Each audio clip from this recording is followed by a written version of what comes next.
Okay, we are unmuted. Everyone just say no. Just for the people who come up and speak. Gotcha. Yeah. And we will start.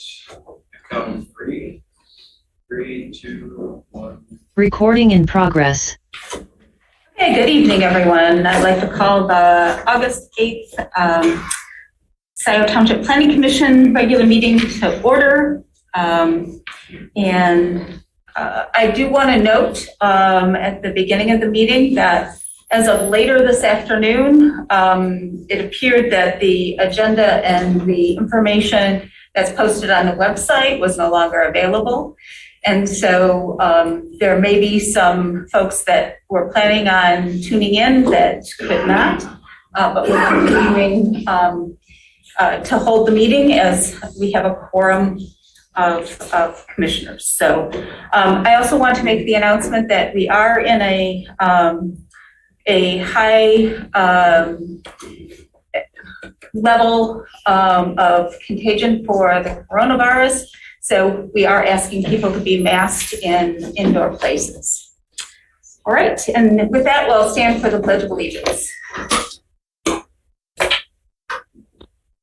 I pledge allegiance to the flag of the United States of America, to the republic for which it stands, one nation, under God, indivisible, with liberty and justice for all. All right, a roll call, please. Okay, Commissioner Moore. Present. Commissioner Chang, present. Commissioner Hyde. Present. Commissioner Culbertson. Present. Quorum. All right. The next item is the adoption of the agenda. And I wanted to,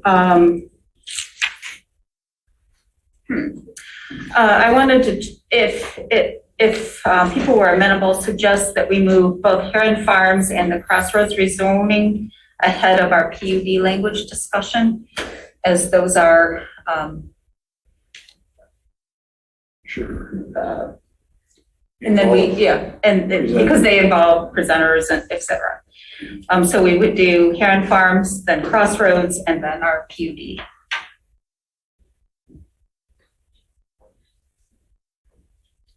Someone, if that's agreeable. So moved by Commissioner Moore, support by Commissioner Hyde. Any further discussion? All those in favor, please say aye. Aye. Aye. Any opposed? All right.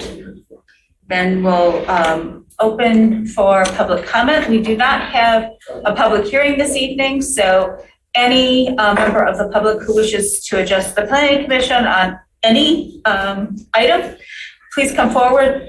We'll start with people who are present and then move to people who are online. And if you could just sign in under public comment, that'd be great. Thank you. Okay, I just found about this meeting. I'm not prepared, but on this Heron Farm thing, I don't understand if the guy's in the doing his grapes. If you could introduce yourself, sir, please. What? Wait, want to do my name? Yes, please. I'm sorry. My name is Jamie. I used to read lips, but I got the mask on. Oh, sorry. You're fine. Yeah. It's me. I'm sorry. No, My name is that James is Wheeler. difficult. I live on 7925 South Church Road, and I have a lot of problems with barn issues, party barns, events.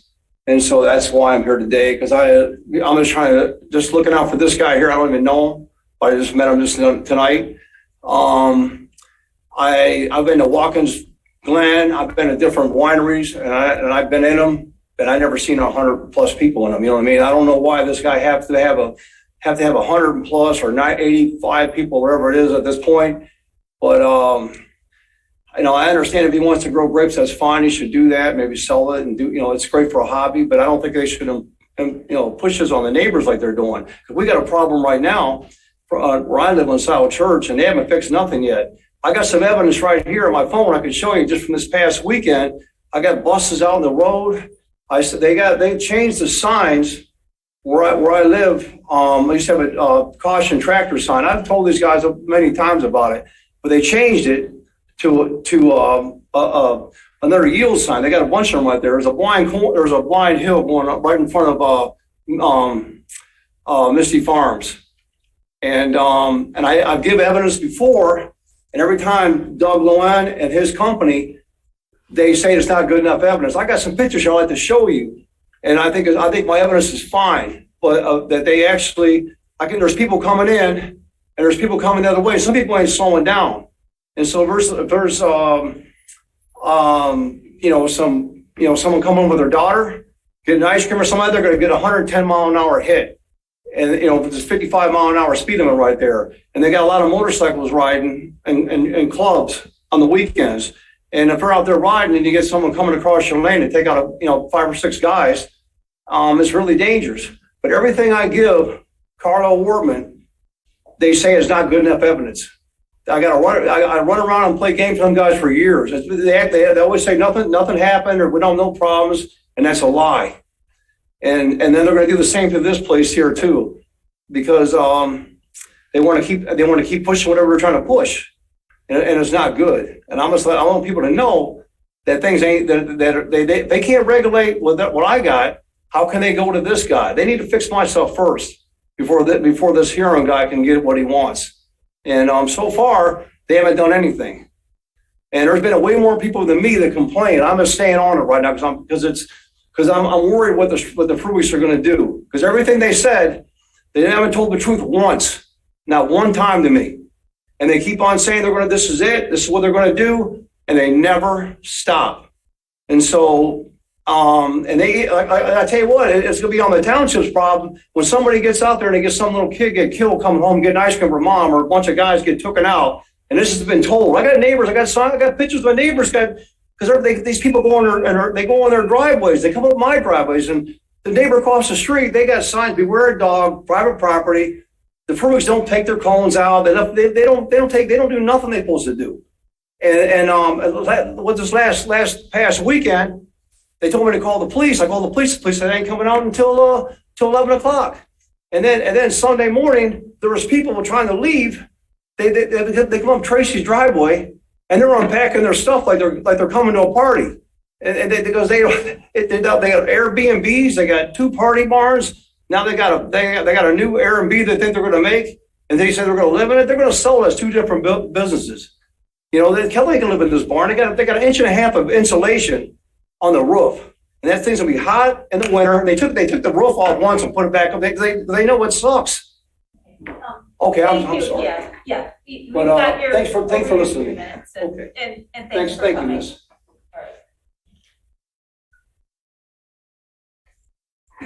Hey there, Daryl DePescal, Bridgewood Hills. Just wanted to acknowledge that I'm here tonight. We had a lot of comments from last time, some follow-up. I did look at the minutes from last time. They look like they captured at least the essence of what we discussed. So looking for just some clarification on some of the outstanding issues. I could reiterate, again, I think, the Herons have negotiated in good faith in terms of the conditions. It really does come down to enforcement. And I'm really still pretty uneasy about where we sit on enforcement, to be honest. But I will just reiterate that while I've been the face, I'm not just one person, right? I represent the Bridgewood Hills Homeowners Association, which is 12 lots or 11 that are sold. We've worked with a couple other neighbors. The surrounding neighbors that all abut the property, I've been working and talking to them this is going on like 2 or 3 years, right? So I've invested a lot of time, money, energy, time away from my family. So I hope if this does get passed, that this is truly going to be something that works. Because if it doesn't, I'll be back. Thank you.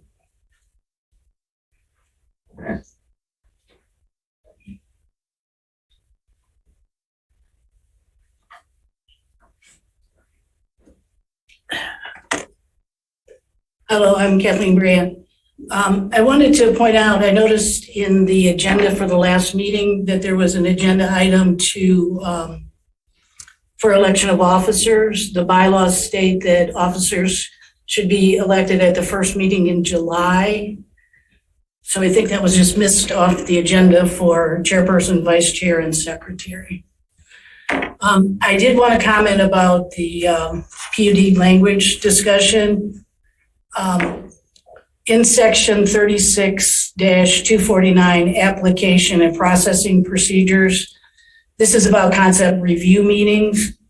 There's a sentence in here that says additional concept review meetings may be requested by the applicant or township. I believe that is too broad, that the developer can have as many meetings as they like. And I would suggest that you put some kind of bounds in that, 1 or 2. You're talking about the revisions on the PUDs? Yes, Okay. that was not a suggested revision. That's my own input to the process. What part are you? It's section 36-249, application and processing procedures, subcategory B, concept review meeting. I can send this to you if you like, It's beginning. because I have other ones. In that same section, subsection D, Planning Commission review and recommendation, preliminary PUD plan. There's a statement that the Planning Commission shall recommend to the Township Board either approval, denial, or approval with conditions. The next sentence says, in making its recommendation, the Planning Commission shall find that the proposed PUD meets the intent. That sentence to me is incorrect, because you will only make recommendation on if it's an approval, you would propose it meets. If it's a denial, you would not be recommending that it meets. That same thing, the same situation happens in subsection I. Final PUD review, it states the same thing, that you have 3 options, and that you shall in this case means you must, tell the board that it meets the conditions, which doesn't seem correct. And then in section 36-254, modification to an approved PUD plan, subsection 2, the following shall be considered minor. Subsection section A, change to residential floor space. I'm wondering how this can be minor if there are no boundaries, that the developer could expand floor space as much as they liked. It seems like that should have a boundary on it. And then section 36-247, project densities. I just want to note that in Margaret Ingalls' July 24th letter, she recommended that the language be stricken, the density as proposed in the Township Master Plan. I fully support that. And then in section 36-248, design standards, preserve mature trees in tree rows where possible. That language seems to me so vague that there are no boundaries whatsoever. Where possible has no meaning in terms of restrictions. Thank you. Is there anyone else present in the room that would like to address the Planning Commission on any items at all, since we do not have planning here? We will have opportunities for applicants to address the Planning Commission on specific, on the agenda items. Right, then we'll go to online. Okay, we've got a couple. I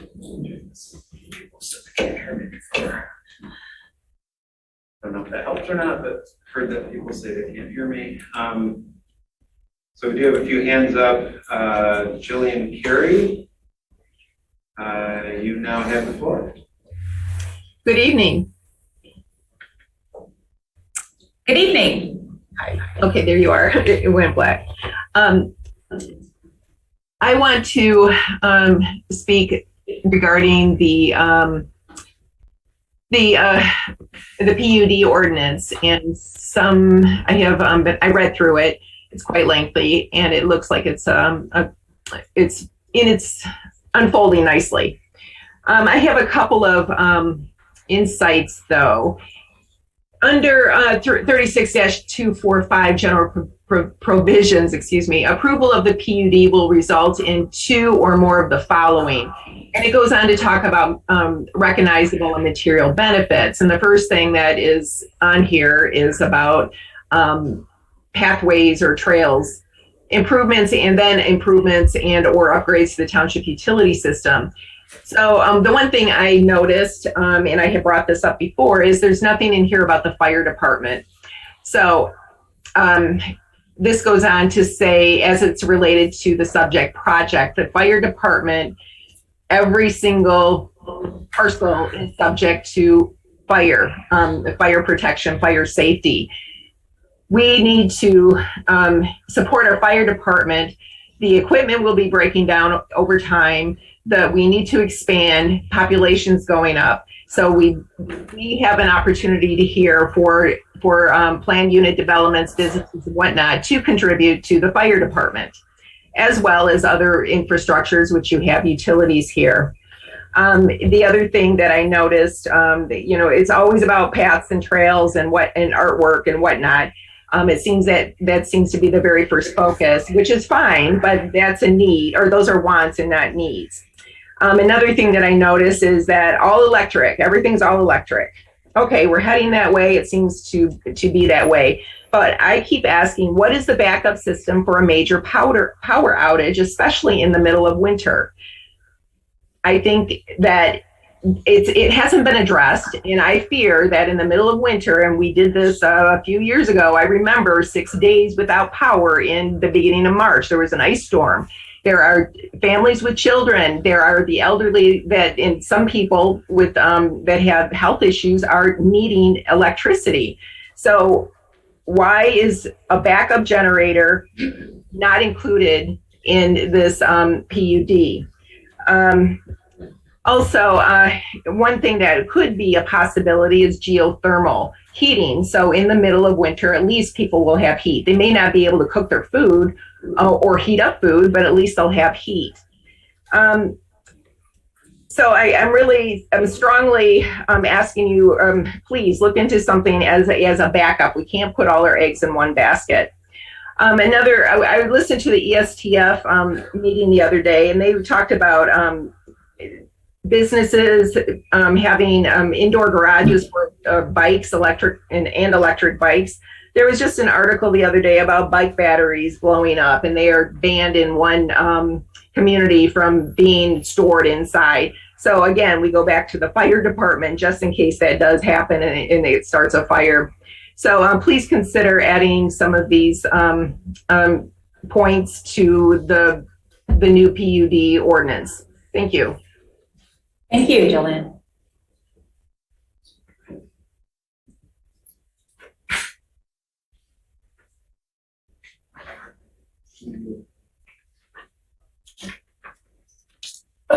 Are the herons on? Yes. Okay, next up is Paula G. She moved. Paula G. So let's go. Next up is Ann Streeter. Ms. Streeter, you have the floor.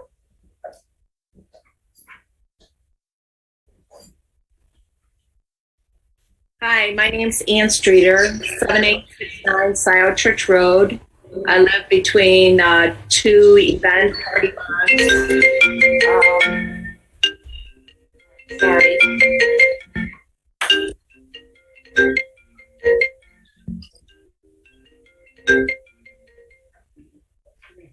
Okay, and I live at 7869 Scio Church Road, and between the two party event barns. I'm not sure why this is being brought up. There is no farm income from this.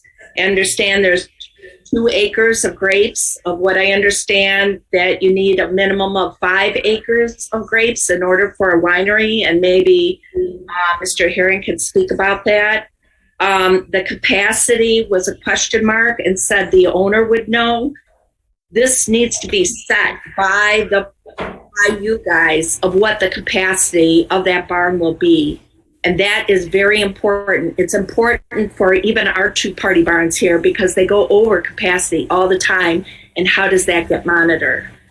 The whole sheriff won't come out until 11 p.m.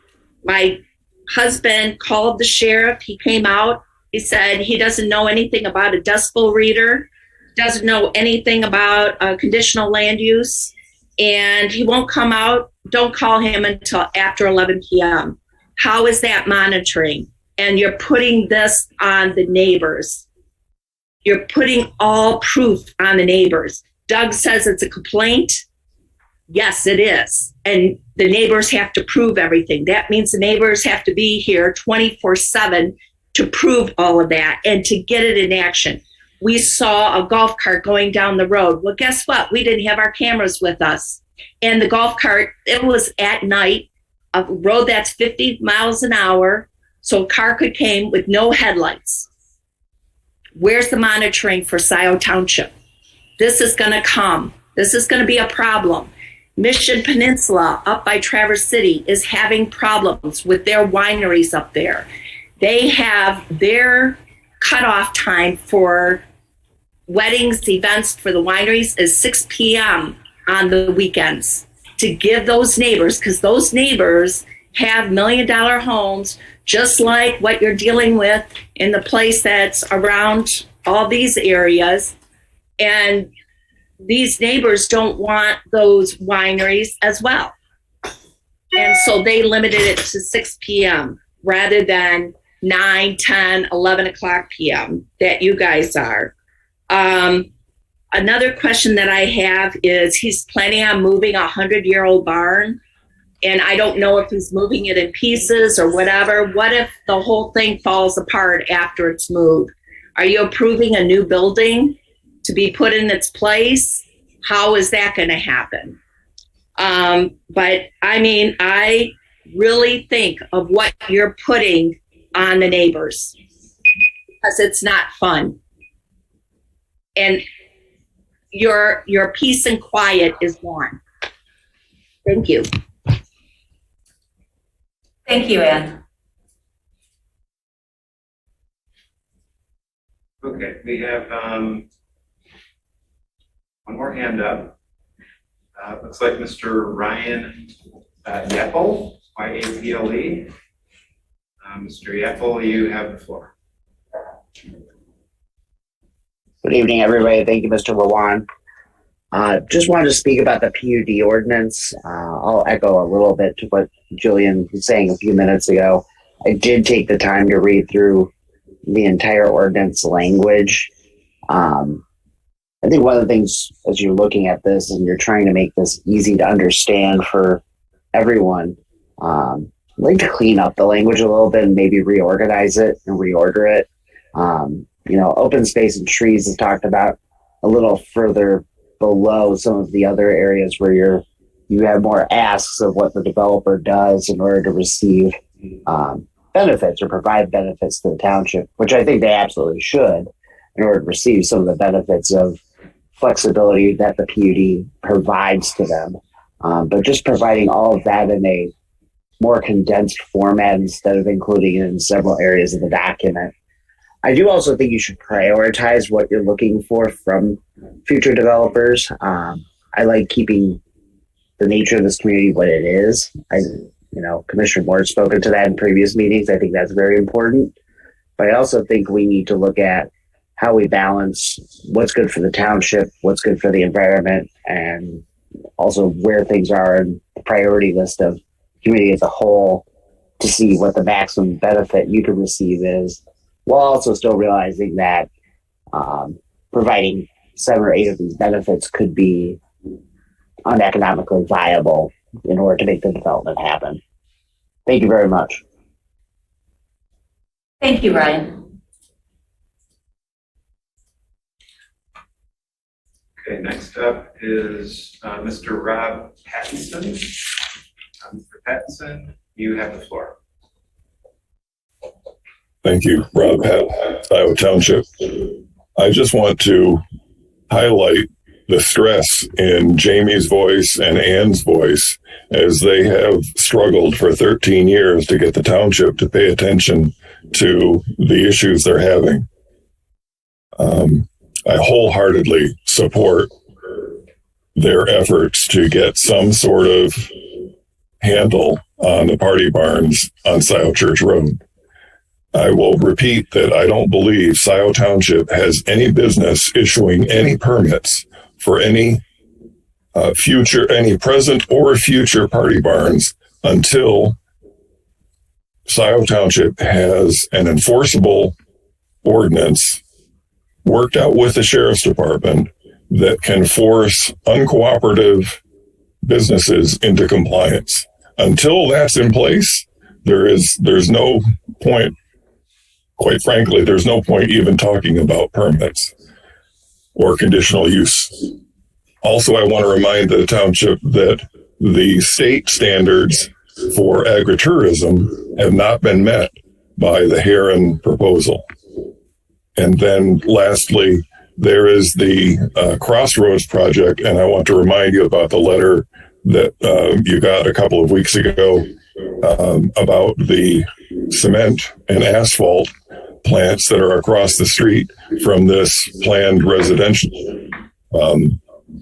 proposal that, again, is a very dense proposal. They talked about $2.04 to $2.40 a square foot for rent.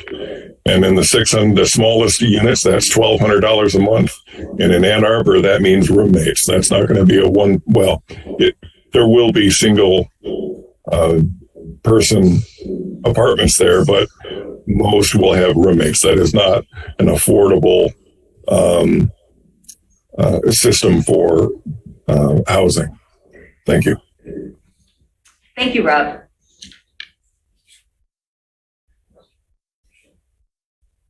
Okay, we have another hand up from a John Boyd. This might be Pam Boyd, but John or Pam Boyd, you now have the floor. You are very astute. Thank you very much. It is Pam Boyd, a Scio resident. So my question to you, this has been brought up before in previous meetings with the Herons. I just happened to look at the website of one of the wineries that came and supported the Herons originally. And this is a winery in Jackson County. And they close at 7 p.m. Wednesday, Thursday, Saturday. Friday is until 10. They close at 10. And Sunday they close at 5.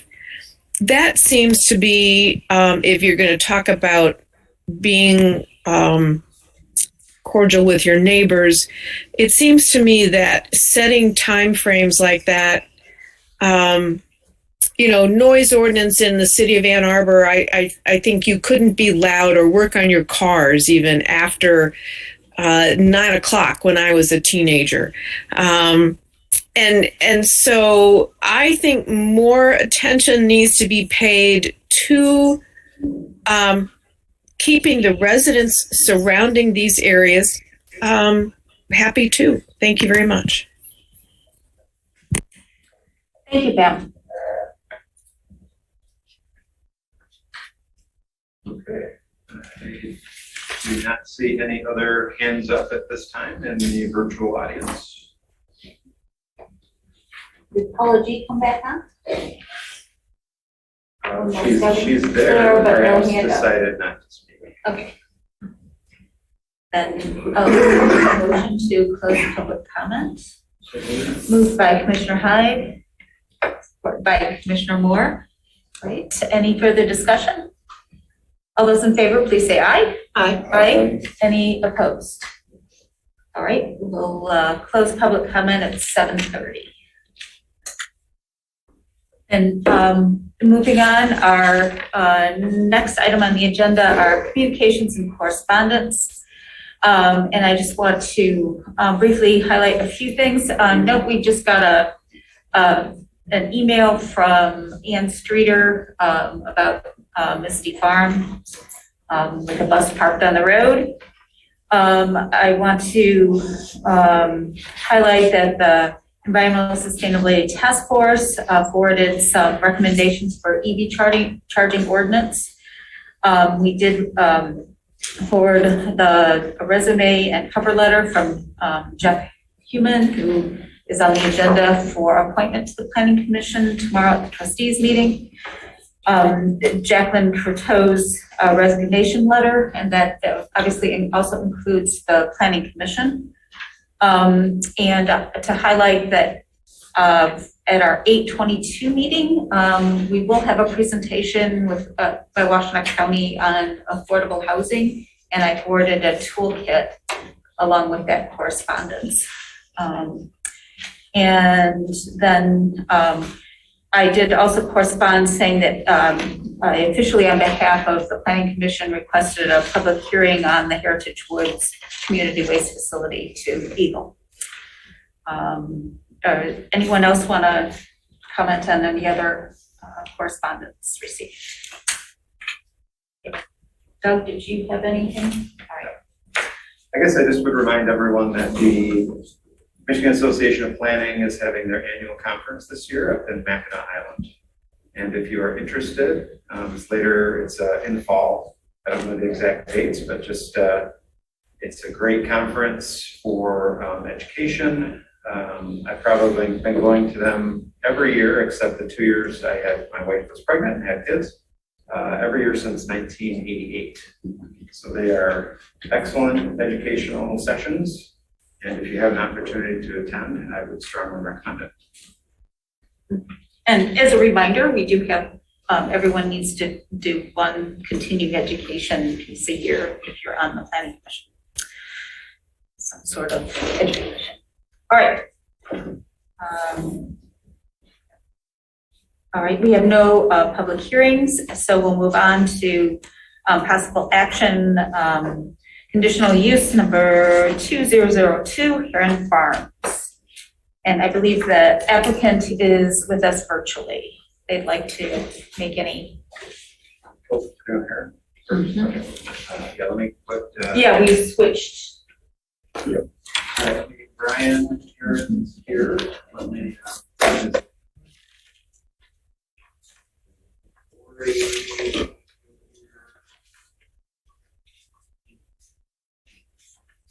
And then, Brian, if there's anyone else you'd like me to bring on, let me know that also. I think Lori's also virtually, so if you're able to join her in, that would be great. Yeah, I'll try that again. I thought I did that. We'll try it again.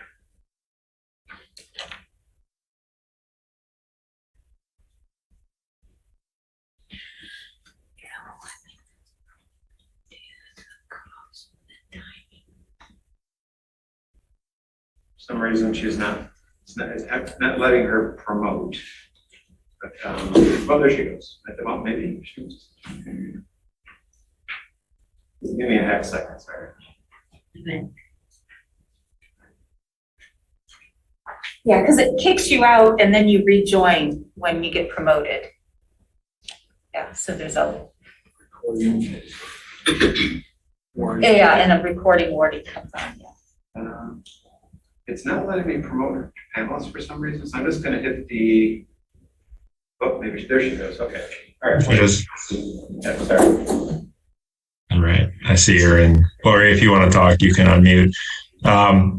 We appreciate the consideration tonight. I don't think we have anything new to really say. We saw the document revision that Jan and Doug did with the modifications that were proposed at the last Planning Commission. We don't have any issues with it. And we look forward to continued discussion. We appreciate the support from the neighbors that did work with us through this process. So I guess sort of nothing else to say from my part. I don't know, Lori, it looks like you're here too. I'm here, but I mean, I don't have much to say, so it's okay. I'm good with what you said. Great, thank you. Okay, thank you very much. Doug. Okay. So what's new and what the Planning Commission, well, let's start out, there's no new drawings or any new items for review of the Planning Commission except for the conditions of approval. And I would like to remind everyone, Planning Commissioners and anyone who's here in the audience or at home that, maybe if you can hear me a little better. that there's a second step to this process. This is the first step. This is the conditional use part of this process. And if this is approved, the applicant will have to submit a detailed site plan. So some of the more technical questions about the building itself, parking, that sort of thing will be addressed as a part of a detailed site plan review, which will come back in front of the Planning Commission and ultimately in front of the Township Board if this project is ultimately approved by the Township Board.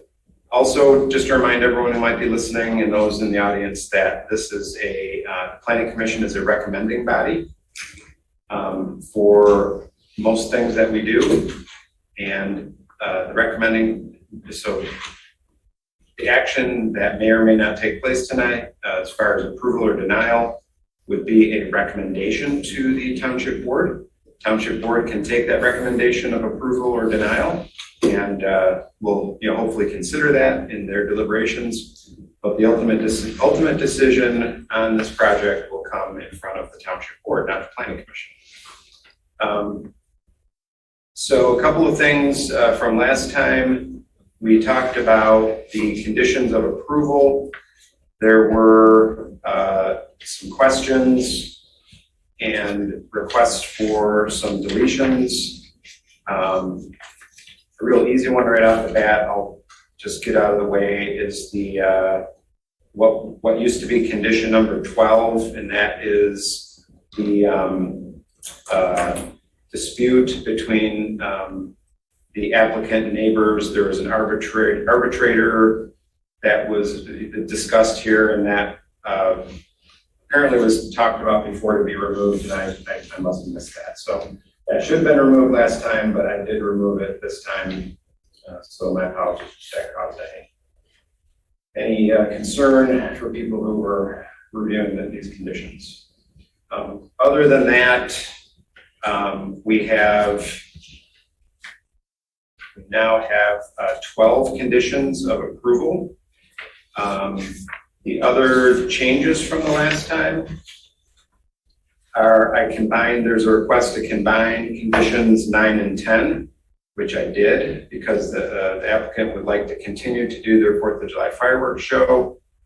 And that was condition number 9. Condition number 10 was that they may request up to 2 special events. So I just combined those two and so that they're in the same condition, which is now condition number 9.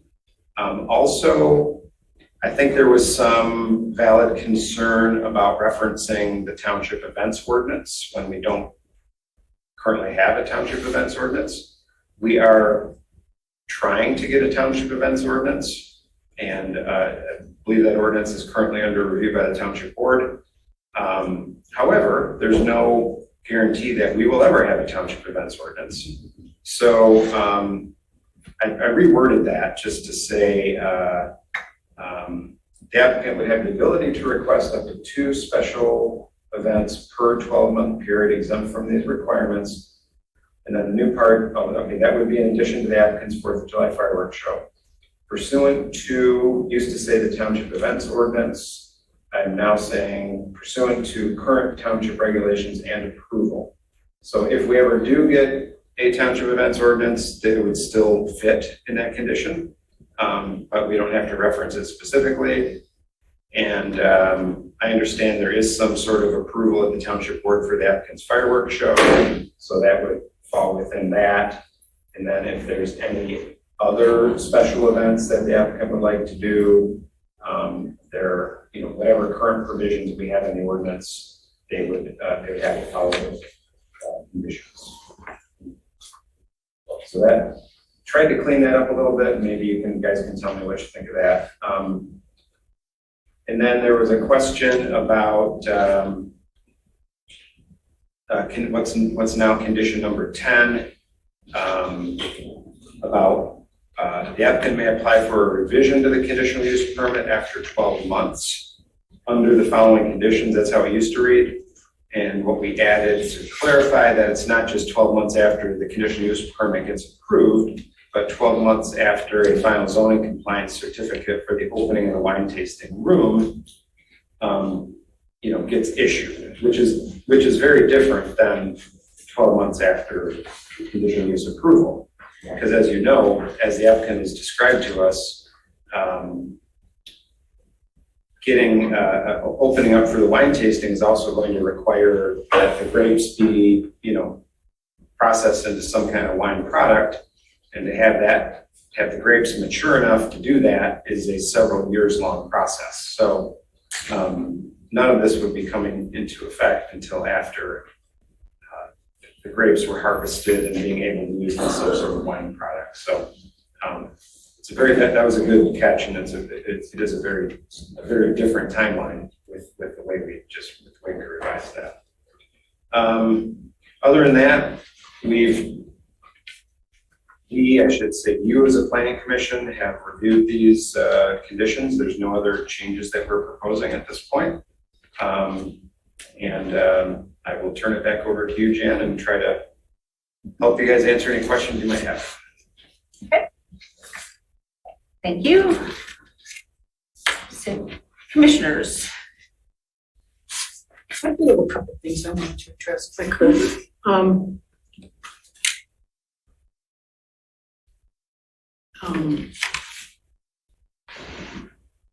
I was just thinking about, I think it was Pam Boyd that brought up about the times, and I actually thought about the times on page 2 of the August 5th conditions draft at the bottom before G.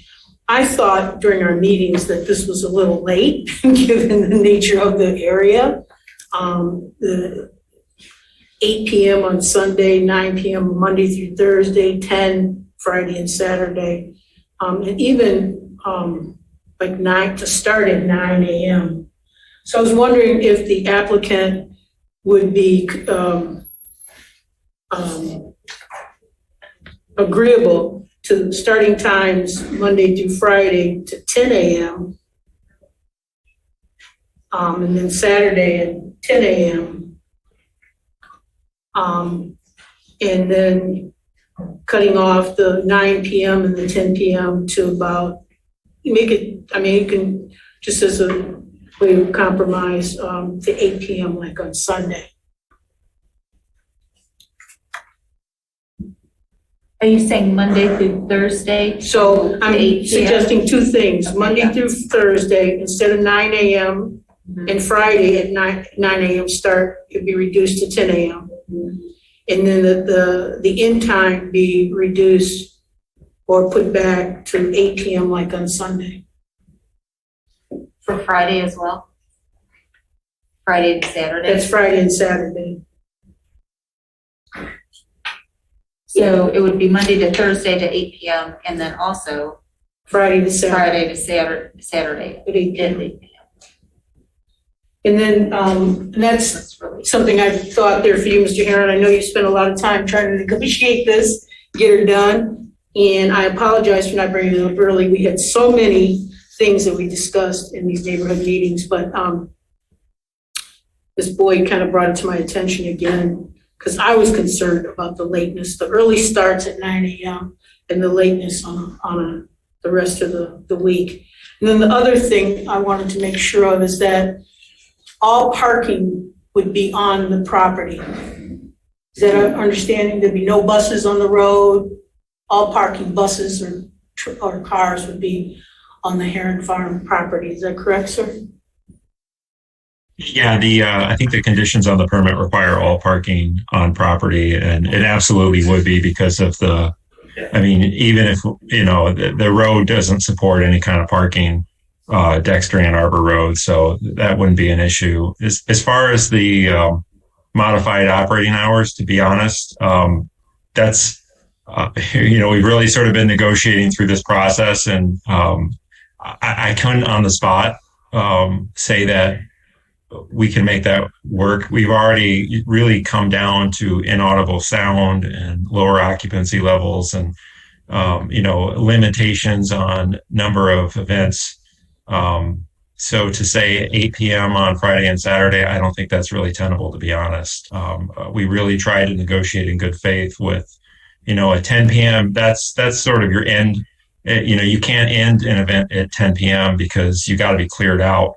So it's really, probably already ending at 9 or 8:30. It's also, these are the maximum operating hours. So, with Sandhill Crane and some of the others, they have some variability throughout their business cycles and the years. And, we're sort of in a labor shortage crisis right now with how businesses are operating. So, looking at how somebody's operating at the moment is typically kind of bare bones. We're hoping we don't enter that kind of economy in 2024, but I suppose it's possible. But also, through our last round of gives, we can't also modify this permit until a year after we open. So I feel like that's going to be a real struggle for us, to be honest. I'm just kind of speaking my thoughts. So, but I appreciate everything that you're working with us on. So if I heard you correctly, you thought 9 p.m. would be doable. You have it set at 9 p.m. on Monday through Thursday and then another till 10 p.m. on Friday and Saturday. Would you consider Friday and Saturday at 9 p.m.? I really apologize because I do appreciate all of your support, but essentially our events would have to end at 8 to accommodate a 9, and it's a Friday night. And again, there's no audible sound. We sort of originally negotiated later times, knowing that we would have to end the events at 10. So, now we already have to end them at 9 to accommodate on a Friday night on a wine tasting business. So I would just kindly ask that, we've really tried to negotiate this in good faith and given a lot of areas to make this work for everybody. Now, what about the start at 9 a.m. versus 10 a.m.? I think as it relates to events, that's probably more flexible because it probably, that's going to be less impactful for the business, a 10 a.m. than a 9 a.m. for the event operating hours. I think we could probably give on that.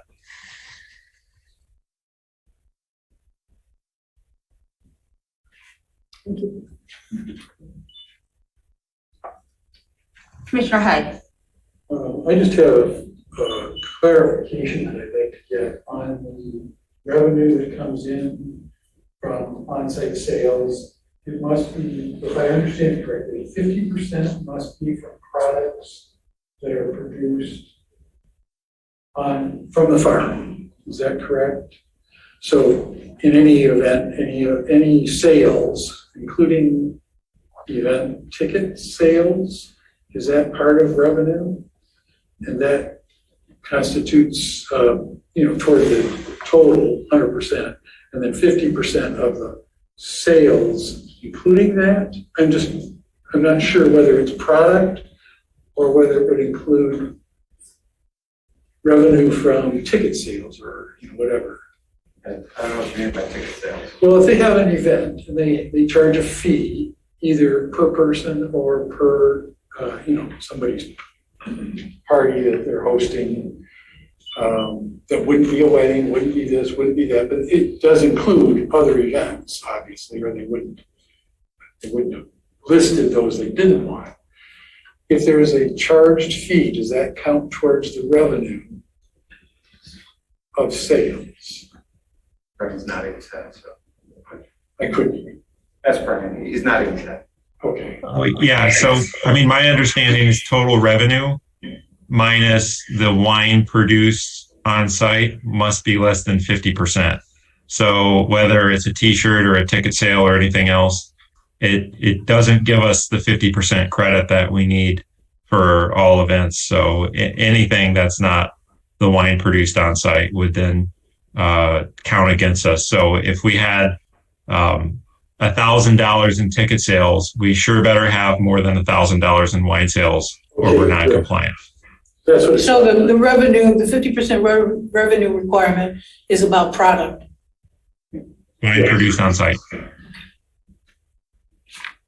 And one last question, and I don't know who answers this. I was asking us the first question, but I'm glad Brian knew what the answer was. How do I word this? do the grapes that go into the wine need to be produced on the farm? My understanding, based on the agritourism ordinance, is yes, that the grapes produce. Now, there are other things that go into the wine as well, that are, sort of flavor mixers and things. But that's our intention, is that the grapes are going to be grown on site. The wine will be produced on site. That's what will be sold. Okay, because I did see some wording in your write-up that indicated that the product that you intended to sell was the wine that you produced on site, and it didn't say from the grapes. You know what I mean? So I just wanted to get that clarification in my mind. Thank you.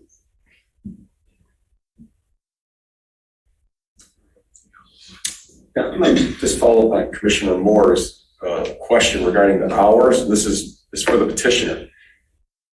You said if it closed, let's say on a Friday or Saturday at 10 o'clock, that means you're not going to start asking people to leave customers at 9 o'clock so they're all off premises by 10, correct? I mean, is it more 10 o'clock is we're closing now, no more wine sales, and then people start to leave, whether it's employees or customers?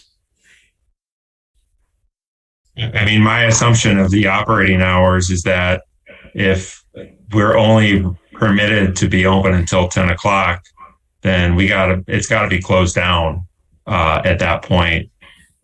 So I guess what that means would maybe come down to, maybe Doug could help with this. What exactly does that mean?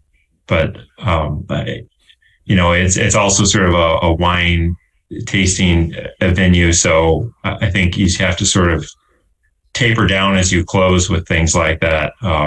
You wouldn't want to, break the rules or whatever. 10 o'clock is a hard stop. That's our understanding. So we couldn't really have an event per se scheduled until 10 and risk compliance. We're very concerned about compliance at this point with the 11 conditions and the 7 pages to make sure that we follow it. So I think we're going to be super careful.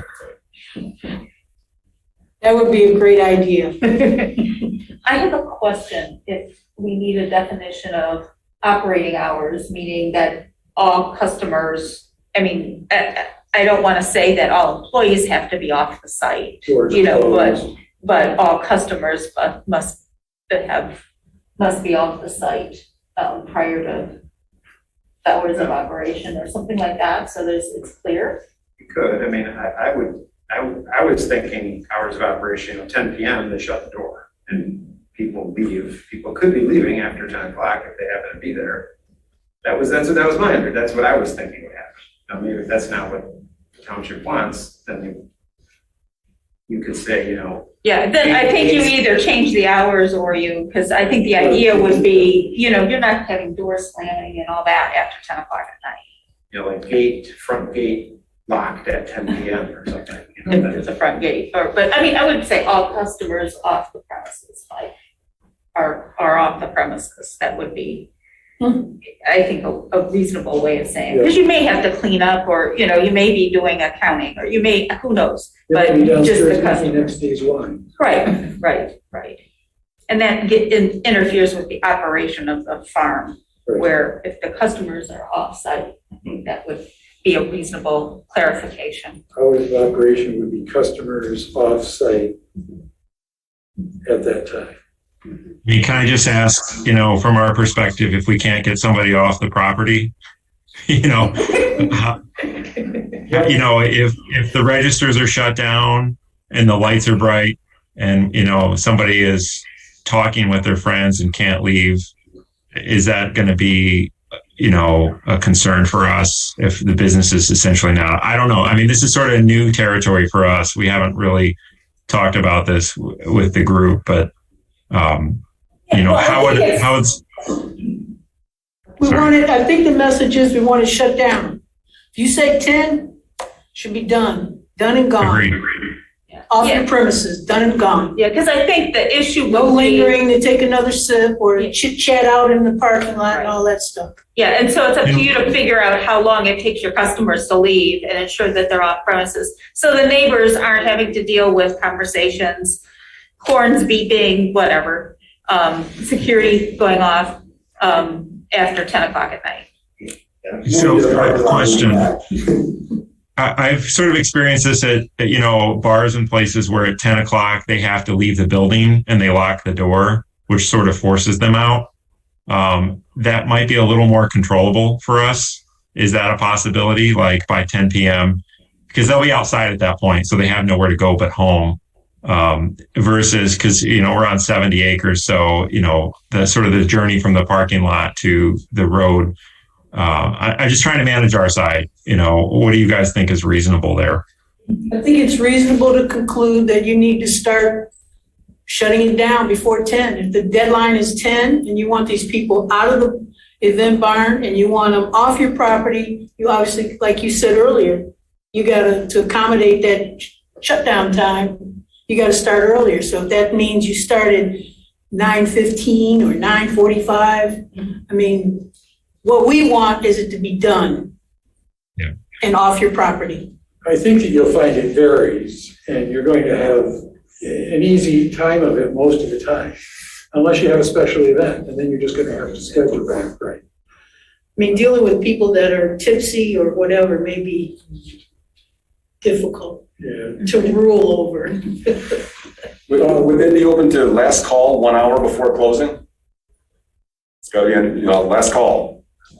1 hour before you shut, that gives an hour for them to finish up, get in their cars, and hopefully you're done by whatever closing time is approved. You'll have to figure that out. Yeah, I think we want to leave that to them to manage, and just, it's just clear that we don't want customers being a nuisance to the neighbors after they establish closing times. Yeah, I think that one of the things you might remember, Brian, during the discussions earlier, the neighbors were concerned about moving the party outside of the barn into the parking lot and having loud conversations. Well, that's not going to happen most of the time, but it is going to be probably less controllable by you that how audible that is. So the sooner that happens before closing time, however we want to define it, the better. I think if you set, I mean, if the rules that you set for us are at the end of our operating hours, they have to be off the premise, we'll figure out how to manage that. Yep.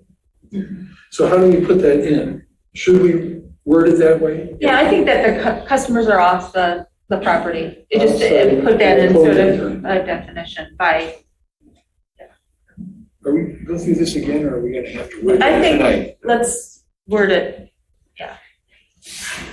And I think we're changing the onset hours to 10 a.m. For Monday through Saturday. Through, yeah. So, G2, it begins at 10, and G3 also begins at 10. And then we modify the hours of public operation, meaning customers on premises. Excuse me. Wait, say that again? So I would just say, you know, where it says in G, hours of public operation, parentheses, customers on property. So that would imply that when it's not operation, they're off. Okay. I think that if that's reasonable. I think then the other, Before you. yeah, go ahead. Yeah. I know that you mentioned it in your email, Doug, about the LLC question. Oh, yeah. I did get a response from Mr. Fink. Sorry about that. He proposed a very simple solution and just indicated, where's this section located here? There's okay, this was 4J. The owners of Heron Farms must reside on site. So Mr. Fink simply said the operator of the business must reside on site instead of the owner. So the operators of the Parent and farms, the operators instead of the owners. That way, the folks that live there have to be responsible and be there, you know, answer questions and things like that, which is what we're trying to accomplish. Okay.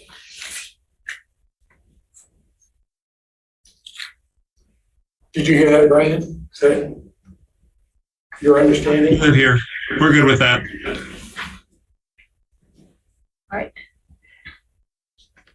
So we've, I think what we've done is we've put together in the enforceable details, I guess, of it are event sizes and reporting. I would like to say that, I would like to add that there should be a signage. Did we add this? I didn't see it in there. Signage within the tasting room of that would indicate a maximum customer load of 85, so that there's a visible sign. Would that be part of the next phase? I think it needs to be in the conditional use, because typically what happens is in a assembly space like that, there's an occupant load sign that's based on the fire marshal's load, and what we wanted is the customer, so that it's posted. So it's sort of like our little sign here. I think it's in 4A. It says it must be posted. Okay. 4A. Yep, it is. Okay, great. My guess. Okay. Thank you. It's there. Thank you. All right, we have the inaudible. So that's much more enforceable, doesn't require equipment. There is the sound recording. We have the 50% rule. So there are a whole series of things that are much more enforceable and are not time sensitive and enforceable, that the township zoning compliance officer can enforce. So the enforcement is independent of the sheriff.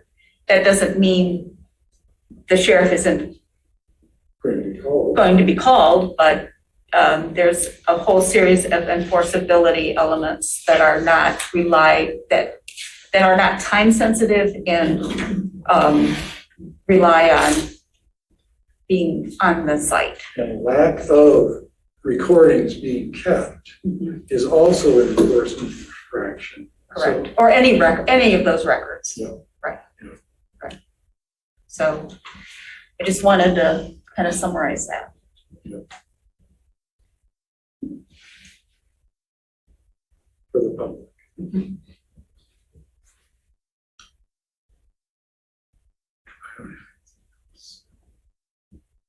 I probably just want to say, just listen to the neighbors' concerns.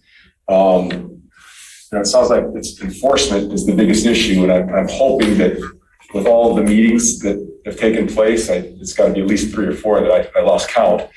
But I also, think we have enough in the conditions that if there are issues, that you're going to first, I think, contact Mr. Heron to get this resolved. It sounds like you guys are amicable, at least the neighbors. I did hear that you guys have negotiated in good faith, so I want to thank both the neighborhood and Mr. Heron to get this far. So, I'm hoping these issues are going to be addressed, and if not, we're going to hear about it. And I'm sure Carlisle Warman's going to hear about it, but I think there's enough in here that we can feel comfortable to move forward. And I do want to say that this is a totally different business plan than a party barn, in that it has the 50% rule. That is a huge difference in how this can operate, unless they're willing to, provide free parties for an awful lot of people. But. I have a question. As it stands right now, who is the person that takes complaints? It's, the township, front office takes complaints and they are distributed to our code enforcement official who works for Carl Work Associates named Ralph Zoma. And it's up to Ralph to investigate, complaints. He'll investigate them, try to determine if there's a citation can be issued. Most cases, he will try to work with the property owners to address them before he issues a citation. Typically, before he issues a citation, he works with the township attorney to determine if citations will hold in court.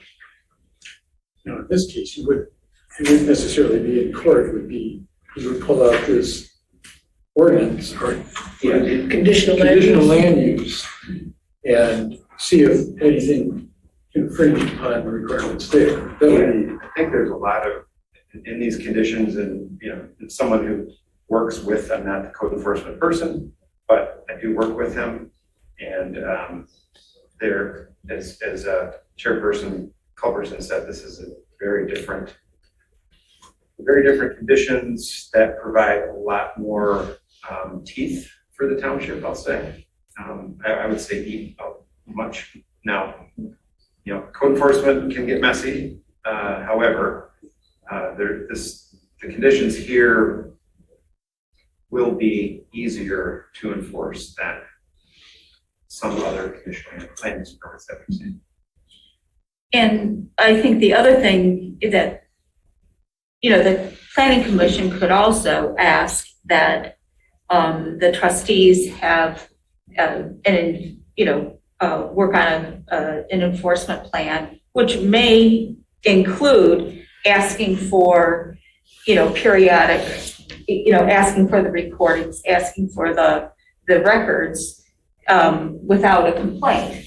That we could ask them, in our motion to set up some sort of enforcement plan so that it doesn't go until there's a problem, but there's some monitoring of the conditional use that happens. So I think that's something else that, because we can't do enforcement, but the trustees could develop that. So I think I would just like to speak to, piggybacking on Commissioner Chang, because this has come up a couple times about residents being intruded upon to do enforcement. And I think the conversation was more about how do you prove it? That's been a difficult thing, is my understanding, talking with Mr. Luan, is that in the enforcement piece is how do you prove it? So a complaint is made and then the owner says that didn't happen. So that's why we're asking for Huron Farms to keep an audio file, to keep the recordings. And there's something else they're keeping too. Yeah, they have to keep attendance for events, and they need to keep accounting records. Event occupancy, okay. But it does really boil down to, because I don't believe that the sheriff is going to prioritize at 10 o'clock or 9 o'clock to come out to the Huron Farms site. So it sounds to me like there is going to be some requirement that, maybe a citizen would have to record what they're hearing and, where they're standing, where they're taking the photo at, and that kind of thing, to be able to show the township as part of their complaint what was going on at the time. So we don't have just the issue of a he said, she said. And I do think that it makes sense for the township to ask periodically for the records, because that would ensure that the records are being kept, even though there isn't an issue. They show that they're in compliance. Mm-hmm. it could simply be a request that Carlisle Wharton obtain those periodically.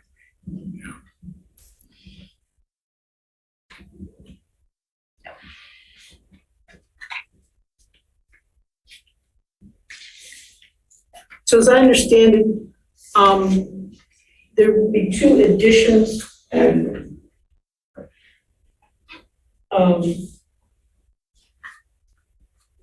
Two additions. We'll make it in the form of a motion. No, but you.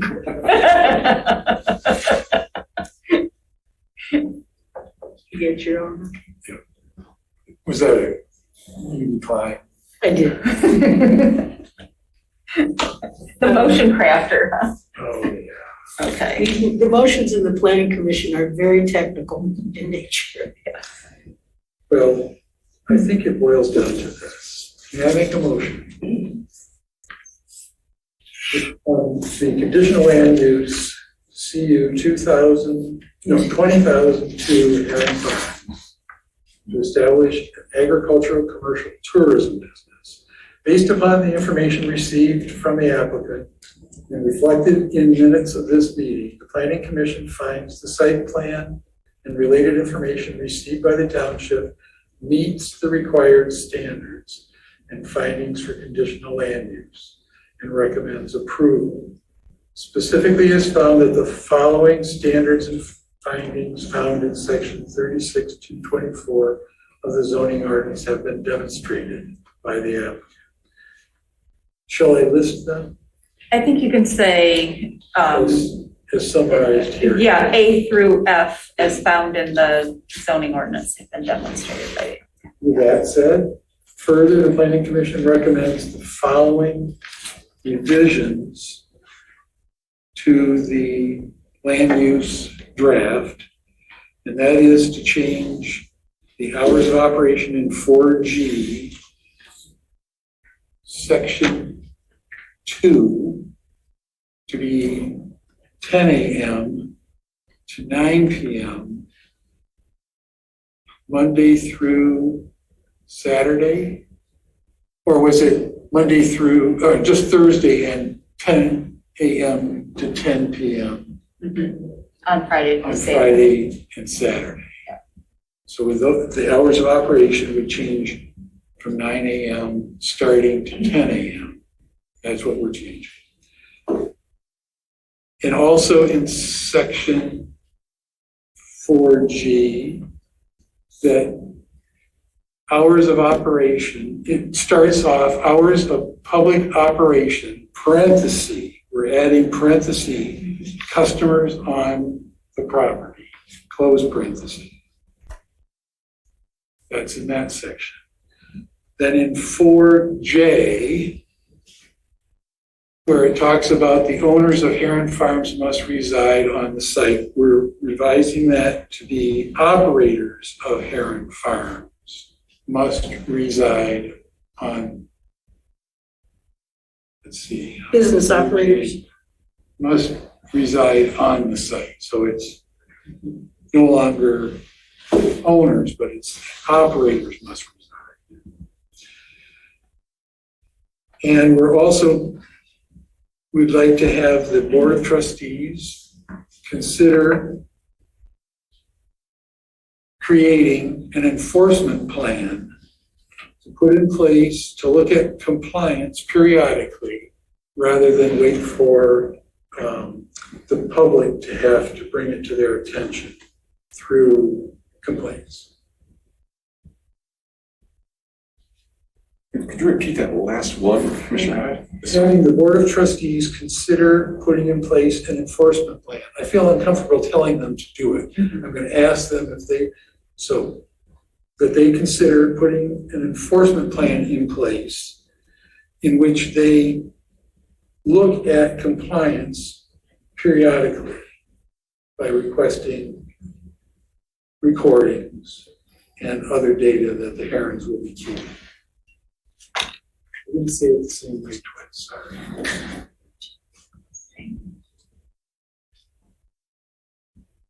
Records, basically. Yeah, looking at the records. Proactively rather than waiting for. I think that works. Records proactively. Yeah. Yeah.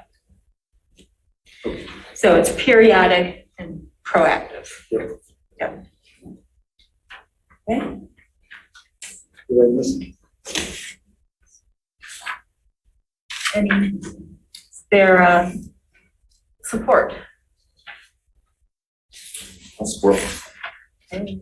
Motion by Commissioner Hyde, supported by Commissioner Chang, for approval of conditional use at number 2002, based on the additional condition. The draft dated August 8th, 2022, August 5th, 2022, and with the additional conditions described tonight. All right. Further, Just yes. to be clear, Yes. Chairperson, or not, Commissioner Hyde, Yes. you are referencing the August 5th draft conditional use permit language, correct? Yes, August 5th, 2022 draft. Okay. Revised August 5th, 2022. All right. Any other questions, discussion? All right, call for a roll call vote. Commissioner Hyde, Yes. Commissioner Moore, Yes. Commissioner Chang, yes, Commissioner Culbertson. Yes. And I do want to thank everyone for working a long time on this, and thank you, Mr. DeFesto, for all of your work. Thank you very much. We appreciate it as well. All right. Yes, thank you. Yeah. Thank you. So we're moving on to, it's OA PUD PSP number 22003, Crossroads rezoning. I believe we have everyone here. Is there anyone online that needs to be promoted? I don't think so. Okay.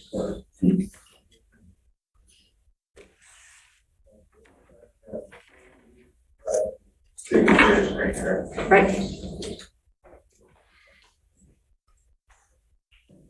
You able to get online? Give it a second. Yes. There you go.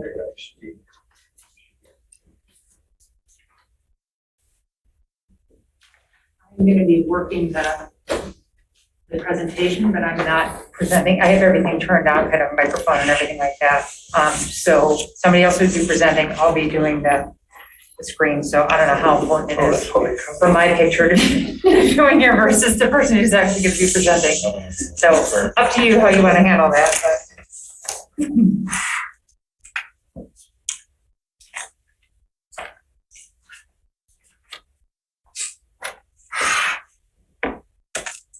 Look at that, there's Shannon up there. You really need to be looking at this gentleman right here. Good evening, folks. I'm Dan Kepler. Take this off. I'm president of Urban Group and we're the developer of the Urban Crossroads Project. We were here a little over a month ago presenting to you about the project. And it was a lot of information for you folks, so that we understood that. It was the first exposure to it for some of you. And so what we did is we did a presentation with various shots of what the project is. We've since given those to you folks, so you have those, what our presentation was at the time. What we've sort of dropped back on is talking about two things we're going to talk about tonight. One is the site context, what it is and what it's not. And the other one is our zoning and master plan. We have developed this project based upon your master plan. This is what we've done. We've backed into it. We're going to show you tonight how we've done that. So you want to back up a little bit first? The first one, Shannon? To go back to this. Okay, oh, I see. All right. So this is just a image of what it is, but I'm sorry, Shannon, go right ahead. Okay. So, no, back up, please. Okay. So this we took right out of your zoning master plan. The zoning ordinance and future land use map in themselves should not be considered as the major long-range planning policy of the township.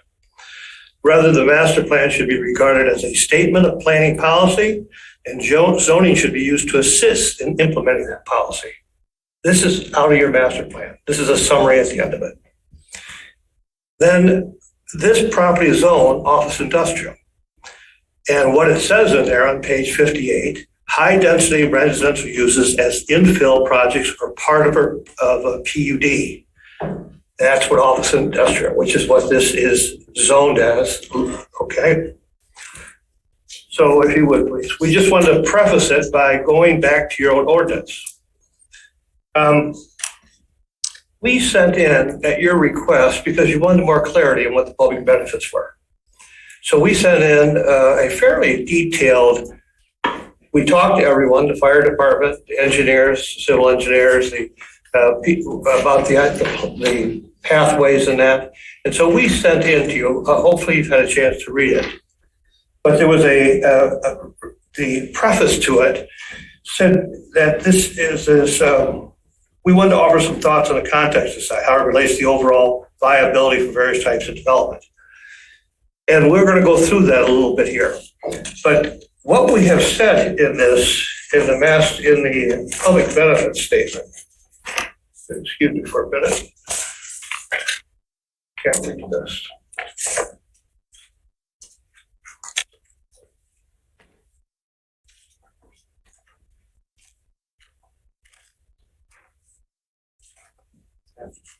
Here, I thought it was so organized. Yeah, do it. Sustainability and other public benefits. We went through the whole, there's a whole list of sustainability. I won't go into it. You have it in front of you. You've probably read it. You should be familiar with it by this time. If not, we're obviously open to discussions of this. But one of the public benefits we see is taking this site that's been there just sitting there for 14 years, but we can get into that a little later. But the ones we had is the upgrade of utilities. We talked with OHM, and they agreed the amount of the contribution will be determined, that they will contribute to their utility fund. The amount will be determined in the master, once we get to the final site plan process and approvals. That's what OHM would like us to do. As far as the fire department, we've researched the fire department. We listened to some things we read online. I met with the fire chief, and we offered to provide an $80,000 contribution to the future purchase of a much-needed ladder truck by the Scio Township Fire Department. Now that's on top of next to us, there's a fire station that will be built. We'll work with them on it. There's a number of things that we can do together. And so we'll be pleased to do that. We had a good talk with the fire chief, and it's a very reasonable sort of working arrangement, we think.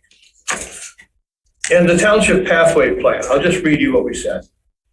Will assist as requested and will contribute an amount to be determined in cash and our services, because it may be that the engineering is what's going to be needed to take this forward.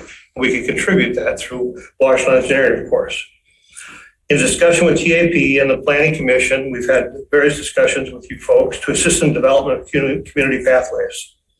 The focus will be to create bike paths and walkways from Crossroads east toward Ann Arbor, tying into existing and proposed future pathways, and north along Wagner Road toward Jackson Road. So those are the main elements that you put forward as community benefits. We think we've addressed those in a fairly inclusive way. Some of them won't be addressed until we get further into the project, into the final site plan, and then we can tighten all these up. But we've made a commitment to the fire chief, and I sent a letter to the Will Hathaway, the administrator, saying that's what we're going to do. So he's fully aware of it, that we're willing to make this contribution to the fire department. Now, the sustainability and other public sustainability, I think that there's 2 pages of that. That is a big deal in your master plan, sustainability. We have addressed this in so many ways. We've tried to go as broad as we can in this, and Shannon can talk about it because she was instrumental in putting this together. Joe with the engineering, the infiltration, but our plantings and all this are probably, they're exceptional, what's being proposed. So those are 2. You have these documents. They were given to you about a week or so, 10 days after we had the last meeting. We got it to you right away because we wanted you to have it and have time to review it. So at this meeting, you'd be fully aware of it. Okay.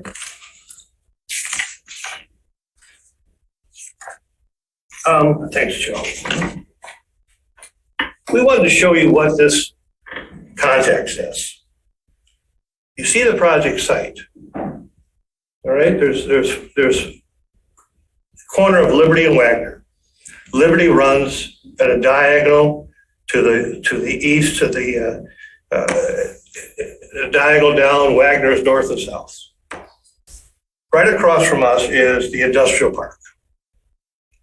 Next to us is commercial. When I say next to the north, south of us is land that you have now developed development rights. Here you have an overview of it. What is this property good for? We're surrounded by industry, by office. Okay? The people who went, and you can see the pictures of it. I mean, we have, and the gentleman who called in, he sent a letter and he called in and he said about it being, the industrial there and they could smell it and all this. It's probably true. So what are you going to do with this piece of property? What's the benefit to the township? And we've tried, if you want to go one more, please. Before us, in 2004 and 2005, they tried to do a office site condominium. One was sold. That was Nye Funeral Home. And then it sat there for 14 years. I came along in 2018. Sometimes I wish I hadn't, but I did, And we thought, well, this is it's on the edge of town. It's the edge of Ann Arbor, the beginning of Scio Township. It's a good place to have a residential project, even with the industry there. Well, the township wanted an office here. All right? They didn't want that. So, if you would please, we developed an office park, an office campus. And we think we did a lovely job. As you can see, some of the same things that's in the residential project was in this, which is a center to it, circular path. We also that was a parking structure in the bottom right. And the same reason we have our big building in that place is to try to block off the industry, the factories or the asphalt plant. So you're about 16 feet from Wagner Road down to the bottom. And if you ever want to visit the site, I'd be glad to walk you through it. So what we want to do is turn our back on the Wagner and on the industrial aspect of it and create a community within it. That's the whole idea behind that. Would you turn it, Shannon? Now, this is what that office park looked like. It was beautiful. Rob and OX Studio designed it. We spent a lot of money, a lot of time. Will you go back to it? Yep, sorry. Jumped around a little bit. Started jumping on me. So I would not have walked away from all the time and money. Our development group would not have walked away from all the time and money unless we absolutely had to. We tried to market this for 8 months. There was no one interested. 4% vacancy rate when we started in Ann Arbor, 2 million plus 3 million square feet of empty open office space. There was no market. So what we did is we came back to the township. We met with the planner, we met with Jan, met with other people, said, can we do a residential project here? The master plan was being redone. So we paid a lot of attention to your master plan. When I say we designed this project to fit your master plan, I absolutely mean that. That's how we did it. We read your master plan very thoroughly, say, what do they want to see? Okay, would you? So this is what we have in front of us now. Bottom left, you can see what's there, what exists, which is just, we're in the midst of an area that is very difficult to develop. We tried to sell it off to single-family home builders. No one wanted it. For the same reason it's difficult for us to build is because of all the asphalt plant and various things. The one thing we think works here for the township is a high-density multifamily project. And we need the high density to try to bring a lot of the values that the master plan says it wants to see. All right? And our parking is a big deal because our parking is below these buildings. If anyone knows about construction, that's expensive parking. It's much less expensive to park it out here on the street like this. But by putting it underneath, you create this environment which has 50% of open space. It makes it nice, makes it good for people. Okay.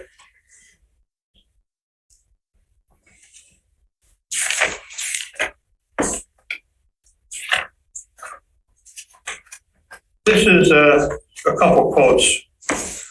Zoning requirements. Zoning should also serve additional purposes that include promote orderly growth in a manner consistent with land use policies and the master plan that promote attractiveness in township.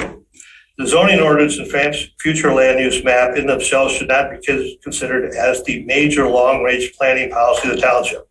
Rather, the master plan should be regarded as a statement of planning policy, and zoning should be used to assist in implementing that policy. We followed your master plan for a lot of the reasons that are quoted here.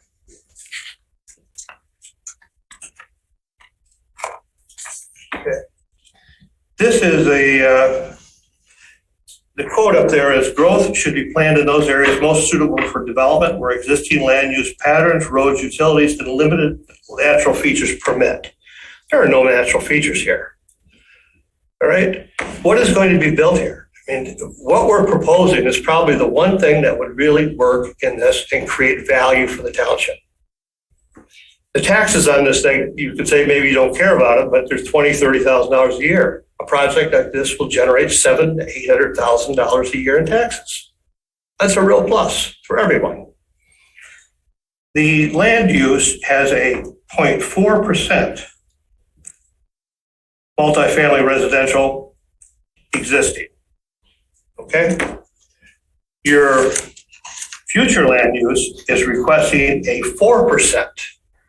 10 times the amount of what you have now. You have maybe 77 units, or I don't know what you have now, but you don't have that many of multifamily. We will take you down that path with no other impact to the township. It's not on a farm field. It's on land that's very difficult to develop. All right, and it is close enough to Ann Arbor to be able to be rented for a reasonable rate.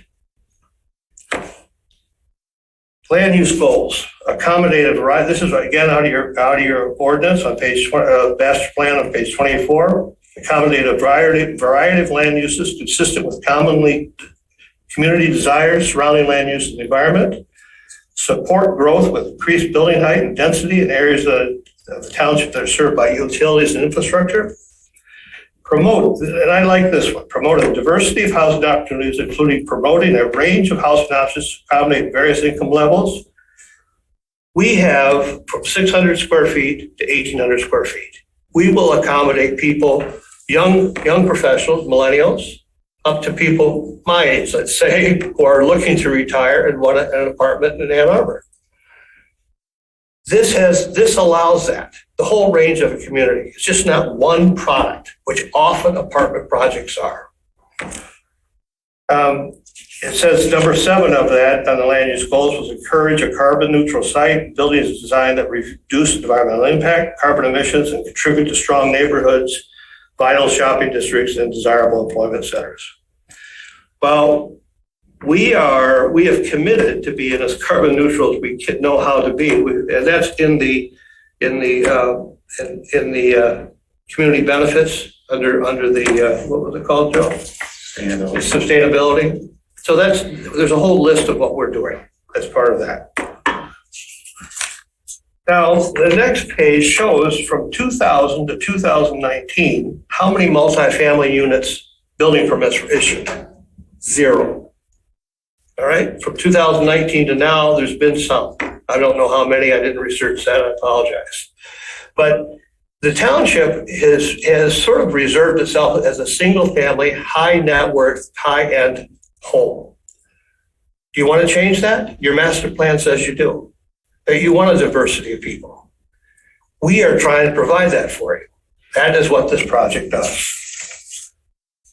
We are part of the Jackson Road sub-area, Jackson Road Overlay District. It's you can see this map up there where we are, where we're located, right on the edge of Ann Arbor. Okay. And it's designed for mixed-use development. And then the next one, Jackson Road sub-area. In addition to the uses depicted in Figure 3, multifamily residential shall be limited to the current capacity of the sewer service district. All right? It doesn't say you can have so many units per acre. It doesn't say this. It says it's limited by the sewer capacity. We have OHM has said, and Joe, why don't you share with where we are with OHM and sewer capacity? Sure, just like their previous review letter and our previous statement, I had a conversation with Matt Harps, Stacy, and Sally Boss, all from OHM this afternoon, to confirm that we have capacity in the sewer system on this area of town. Sewer system actually doesn't require any upgrades at this time. So they've confirmed that with us, and they've been pretty sure they're online later today and can probably tell you the same conversation that we had today. So we developed this, the FAR for a limited industrial is a 50% of the total acreage. We are well under that FAR for this. What is the FAR? Or FAC, floor area coverage. The township uses that, the terms FAC, floor area coverage.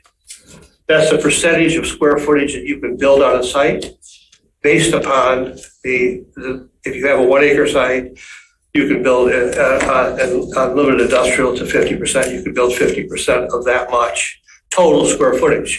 So if you have 3 stories, it's all the square footage in the building. And that's applied to the FAC, floor area coverage. It's one of the basic elements of zoning and planning. That's how you compute that, and how you calculate that. I've worked in Ann Arbor for a number of years, and every year it seems like they change how they want to calculate that. I think it's become more consistent now. But we have designed this with that in mind. What is it? We have an FAC of so much. We also have we're in a sewer district, so we have access to water and sewer. This is anyway. Next page, we have sustainability.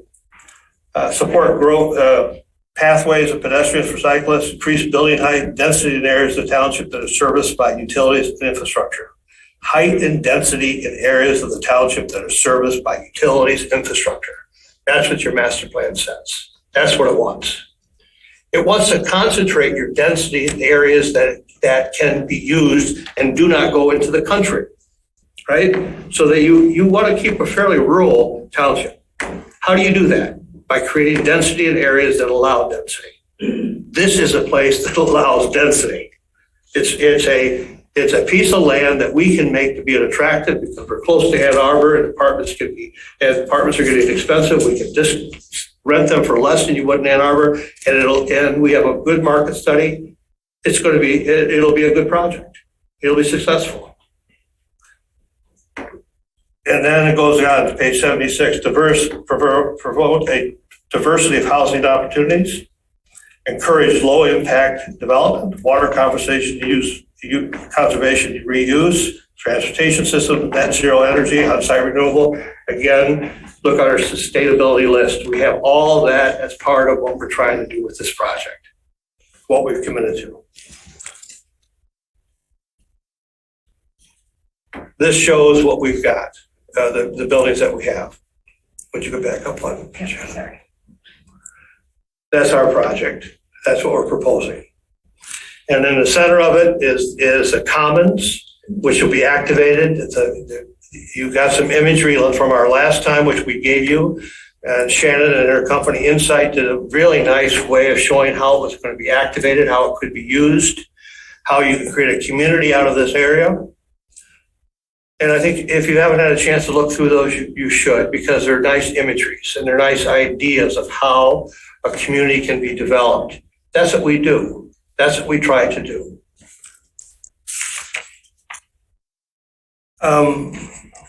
Then we're back to the very end of this, is we go back to what we gave you folks on sustainability, utilities, fire department, and pathway plan.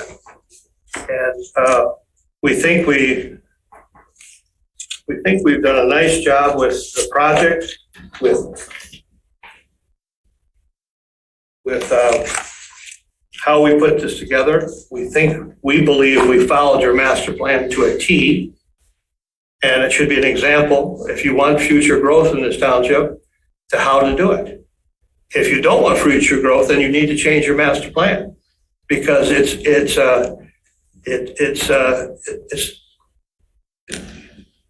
because that's what it says it wants.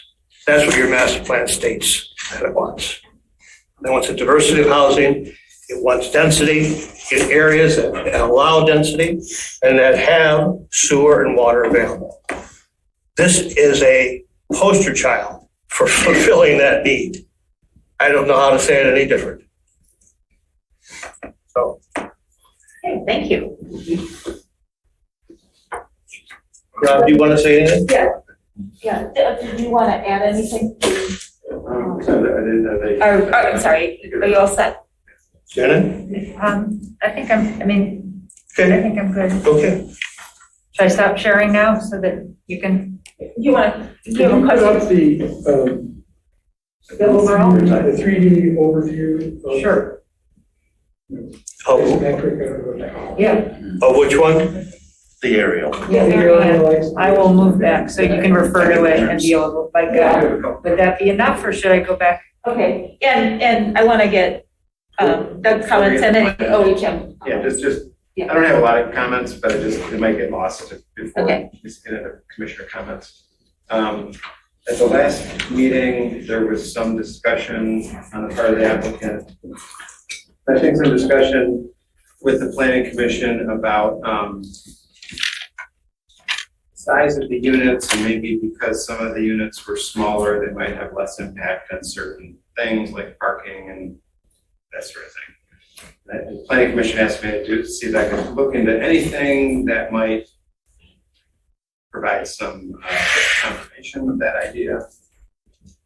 And there's a couple of sources that I found that don't directly address that idea, that the smaller the unit size, the less impact it might have on parking and traction and things like that. But there's two sources that, like I said, that sort of indirectly talk about this, and these are the ITE, which stands for Institute for Transportation Engineering, the Trip Generation Manual, which is the Traffic Trip Generation Manual, and the ITE Parking Generation Manual. So these are two technical documents that we have in our office that look at multiple land uses throughout the country. They do studies on multiple land uses, from residential, single family, multifamily, assisted living, to all kinds of commercial, office, industrial, and from that you can estimate required parking. From that you can estimate required trips per day for traffic. So what I found in kind of digging into those two manuals is I can give you some kind of range of parking required for various land uses and trips required for various land uses. And that kind of speaks to the intensity of the various types of units. And I'll talk about those briefly here. So we start with, when we talk about residential, we start with single family residential. So typical home. Typical home generates a little under 10 trips per day, 9.52 trips per day, based on national studies, based on an ITE Trip Generation Manual. When we look at parking for a single family home, peak parking is 2 parking spaces per household, with a range of parking required at 1.3 to 2.7. So kind of keep that in mind. That's your single family home, and we try to compare from that. And incidentally, the single family requirement for parking is the same for multifamily for parking. I think that's part of this discussion started last time. So we get to what the ITE Trip Generation Manual calls a low to mid-rise apartment building, which is kind of similar to what the applicant's proposing. That has a peak parking at 1.4 cars per household, where remember a single family home is 2. The peak range of parking is 0.6 to 1.94, as opposed to 1.3 to 2.17. So there is some evidence based on these studies that the impact of a multifamily is less than a single family. And then we go further, that was called low mid-rise. We go to a multifamily unit. That's what our zoning ordinance calls a multifamily is two parking spaces per each unit. So it's very similar to single family. We get to traffic generation. Again, single family is about 10 units per unit. An apartment, what they call an apartment, is about 6.6 trips per visit. A low-rise apartment is 6.5 trips per unit, and a high-rise apartment, which this is not a high-rise, but a high-rise, to that discussion of less impact with more, maybe smaller units, about 4.2 trips per unit for what they call a high-rise. A rental townhome is about 5.8 trips per unit. So as you can see, when you move away from single family, what would bear out in the IT trip generation, the IT parking generation manual, is that both trips per day and required parking does reduce from single family to mid-rise multifamily to apartment to rental townhomes. So it is almost, in some cases, almost half of what would be required for a single family home. So we couldn't find information how that might relate to the size of a unit particularly, but there is some information on how that relates to types of units. Again, single family and then getting higher density. Basically, the higher the density, the less traffic impacted per unit, the less parking required per unit. So with that being said, that was asked of me last time, so I thought I'd just make sure I got that in.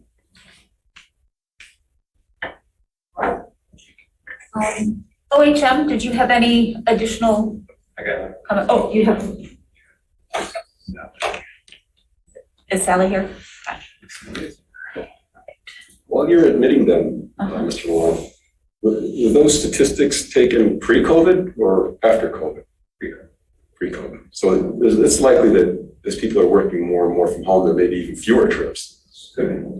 Yeah, this is from the most current ITE trip generation manual that probably was, I would say, 2018, 2019, something like that. Good point. Still need the same purge. Yeah. Yeah. Traffic generation. Hi, Sally. Hello, good evening. My letter has not changed from the last time we talked about this. I did just want to hit on the fact that the applicant did meet with us about some of the possible PUD benefits. As Joe mentioned, there is no issue with sanitary sewer capacity in this area that we can tell at this point. We just did modeling the last year, 2020 and 2021. We did all that. We checked that. Their calculations show there isn't going to be any issues. I will note that they're still working on the traffic impact study with the road commission, and that they are planning to abandon it's already been abandoned, the Washington County Water Resources Commissioner's Office Drainage District for this site. So other than that, we just had some minor cleanup items that we talked about last time, but all in all, everything's looking fairly good here. I have a question, Sally. You have a question? I have a question, Sally, yeah. Sally, we've been talking to the road commission lately and trying to coordinate a little bit better than we have in the past. And do you have, or do you know where they sit with this project with the preliminarily? I do not. I know they approved the traffic impact study for the office park, but I have not heard anything from them on this version of the project yet. Maybe Mr. Maynard has an answer to that. Well, our application from the previous office complex, we have the exact same entrance and everything's the same from the previous project. So there's no reason to think that that entrance wouldn't be, I mean, it's got a line across the street from the business park. It has, we went through all the details and the final engineering of that entire entrance previously and kept that the same, so. And what was the trip generation change? I don't know what the trip generation changes, no. That would be part of our traffic study that comes in at final site plan, yes. But you haven't estimated that? No, I have not. So we also do know that entire signal there has already been upgraded. Yeah, with that storm that came through a while ago, it wiped the whole signal system out. So we know it's been upgraded. It's basically, I think from what Sally told me earlier today, it's been upgraded and prepped for pedestrian signals as well, so that they can be added in as well in that intersection. So.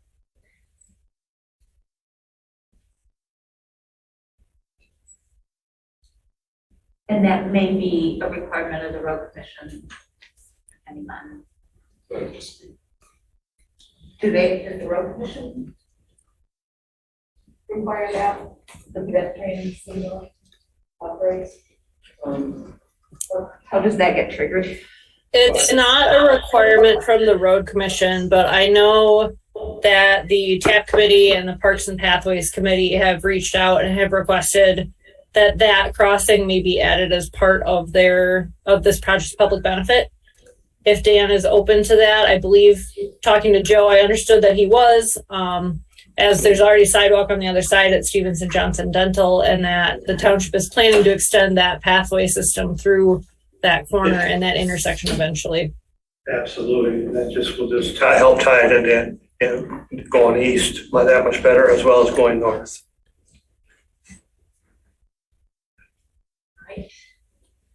Okay, add 1%. Yeah. Thanks. I think it's important.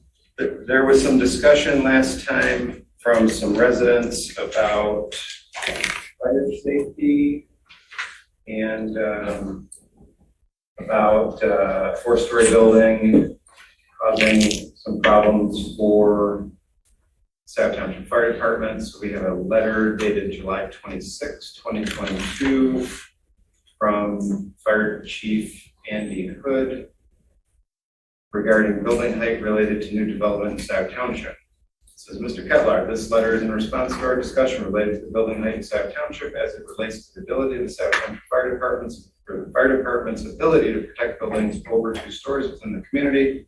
The community currently has many buildings which ladder complement of our engine is inadequate to service, such as most commercial buildings and most residential buildings of 2 or more stories. As such, built into our fire response plan is the response of a neighboring fire department's ladder truck to provide access to elevated areas and to apply water from above. This is a standard request for any significant fire within the community, specifically as it relates to the Crossroads Project that you are working on, and additionally, generally to any future projects in the community. The fire department has no objection to construction of residential or commercial buildings of 3 stories or higher. Andrew Hood, Fire Chief, Scio Township Fire Department. Thank you.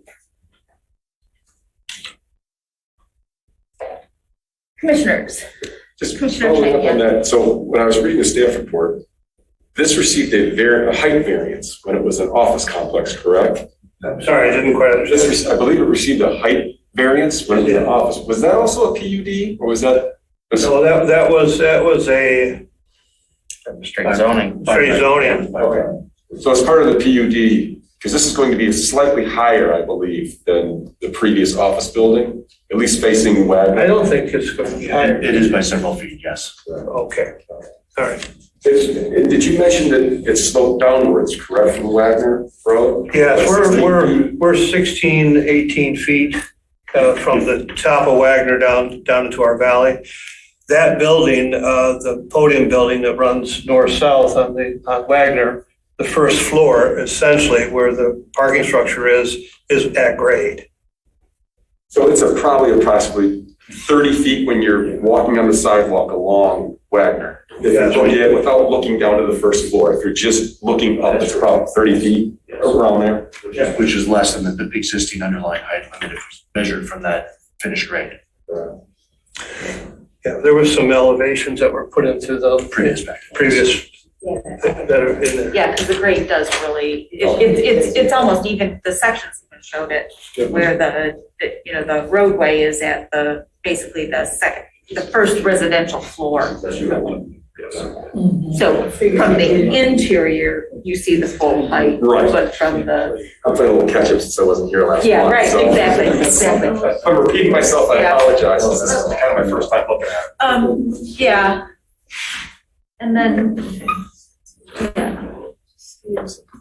So there was also, some comments about the asphalt plant and emissions and,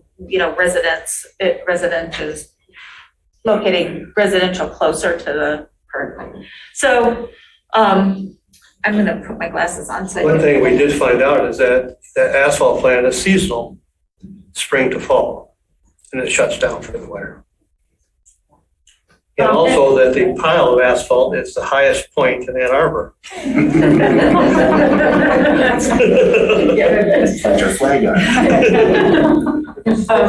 Yeah, and so I just wanted to share, and I just got this afternoon, otherwise I would have shared it earlier, but I talked to Mike Kovalchik, who's the Eagle Air Quality Division person who does the inspections of the plant and any emissions type thing. And Of the asphalt plant? yeah, he did. Well, actually, if you go online, you can actually find the last inspection that they did.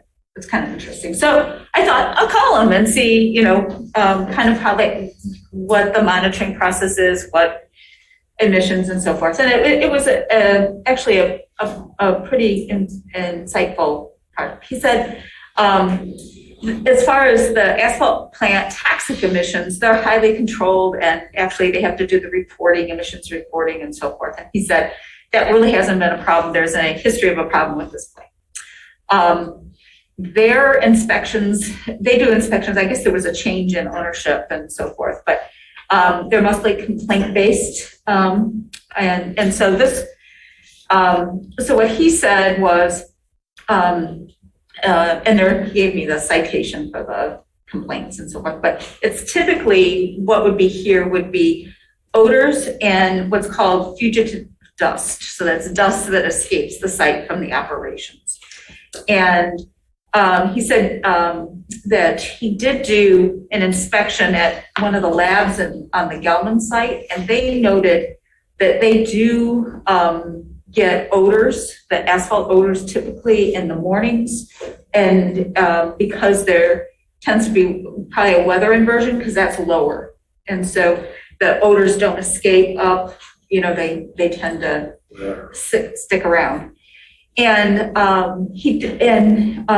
odors are more of a nuisance. There isn't anything in those odors that are a health issue or health risk. He said, no, but the fugitive dust is probably more of a health risk. And he said that plant has a fugitive dust mitigation plan. And any kind of complaint could trigger that. And what he actually suggested, which may be of interest to you, is he recommended that you do air monitoring on the site. And there's actually very inexpensive web-based air monitoring that you can do. And he said a lot of folks use the purple air monitor. I talked to the city of Ann Arbor. They're installing AQ mesh air monitors. And basically what he said that would do is it gives him then, if people complain, you have the data, it's readily available, and they can, if there are complaints around it, they can mitigate by requesting the asphalt plant increase their stack, which would cause, the odors then would have to go further up into the atmosphere, and more compliance with the fugitive dust. So I think there's, he said, why don't you guys buy them out and get rid of it? But he said that this would be at least a way of monitoring and having data for any kind of, complaining, and then that would give them more leverage in enforcing what he called Rule 901, which basically I think is it can't be a nuisance to area residents. So I thought that was useful information. So he said, well, the best thing would be to get rid of it, but yeah. I think we can say that there are odors, and we don't know about the dust. I haven't monitored that plant, but they have a plan in place? yeah, it's called a fugitive dust mitigation plan. Yeah. So if something triggers that, it would be a complaint or data. Right. And that would be a particulate.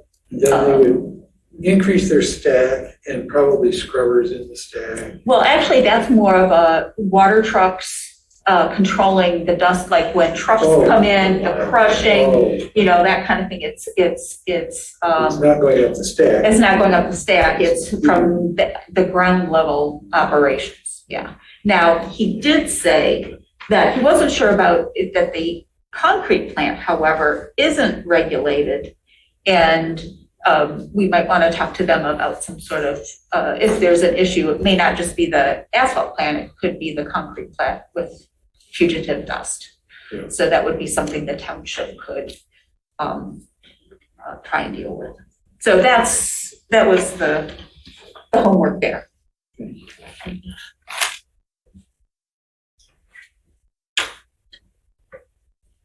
I had another question. Inviting our affordability, housing affordability person to talk at our next meeting.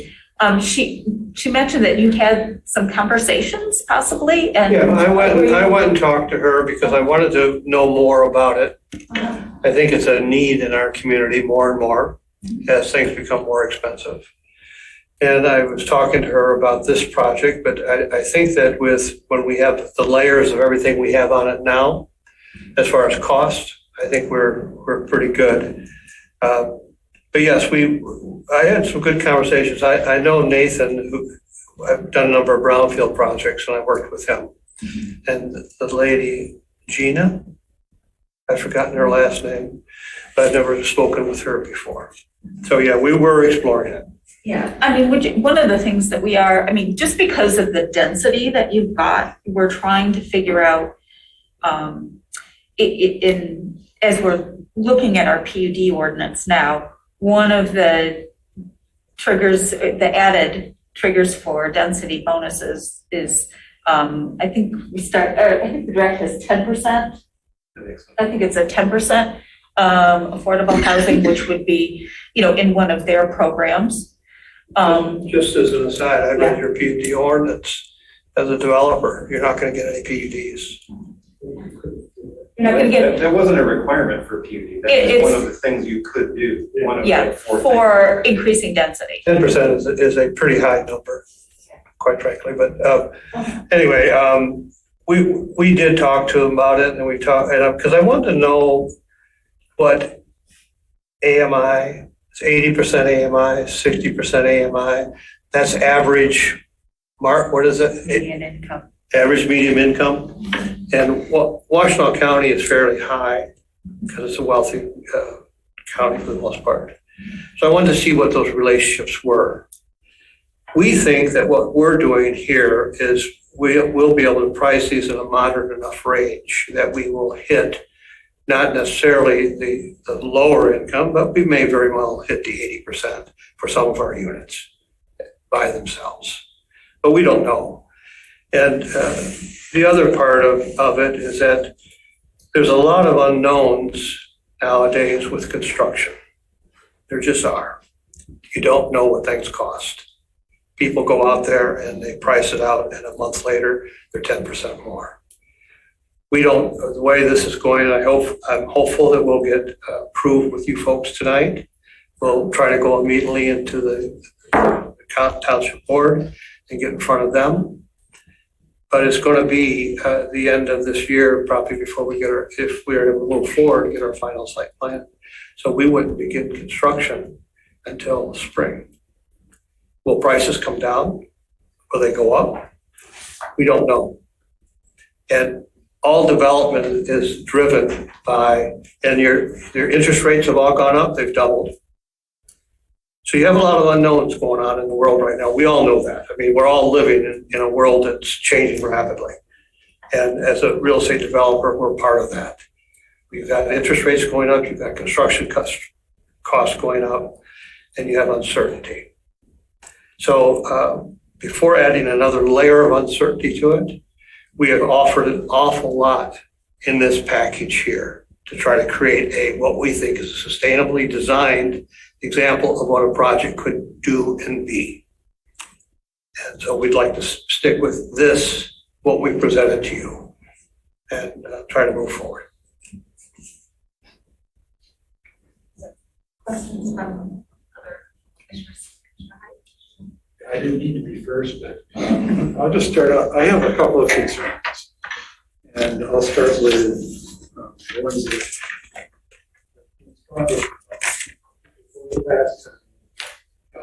that part of the issue that I have is the location of putting a high-density multifamily unit in an industrial area with no support surrounding it for retail or groceries or anything of that sort, without having to get in your car or without walking a couple of miles.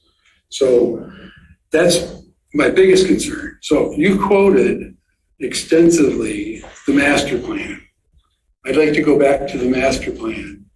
And on page 66, we talk about the Jackson Road sub-area. We say the Jackson Road sub-area is by its current developed state a mixed-use area. Mixed uses are promoted in the following development strategies. And then it lists the development strategies 1 through 11. And it talks about, certainly it talks about the densities, and it talks about offices, it talks about residential.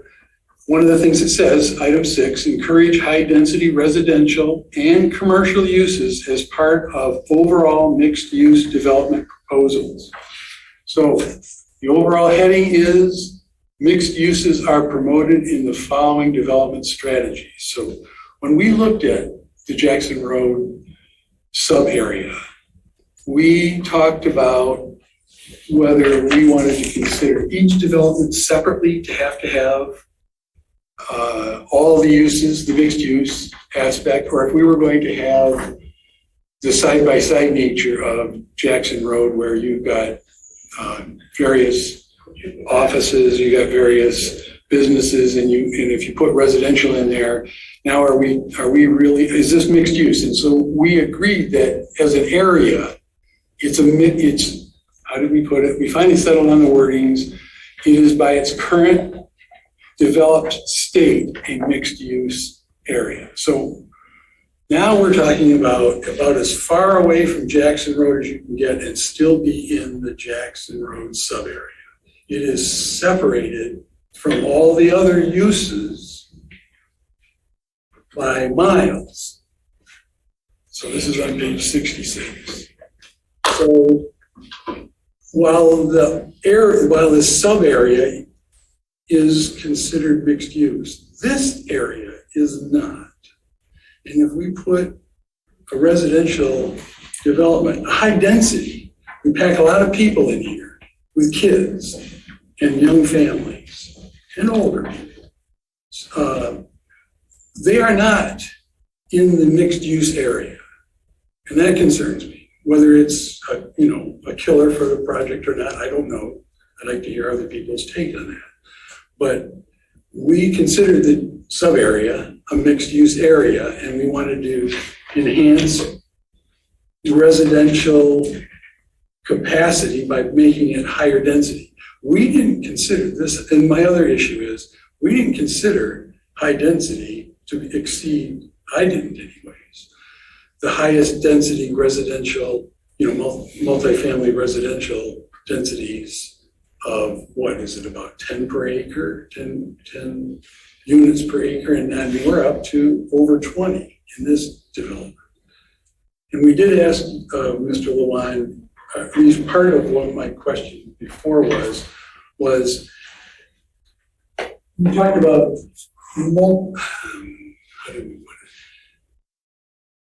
High density residences versus apartment buildings where they're really dense. And is it the same? Do you take one unit equals one apartment? Or do you take one unit as being one building? Well, it's obviously not one building in this because each building has a lot of people in it. So really it comes down to the number of people we're putting in there. And is there some way to equate,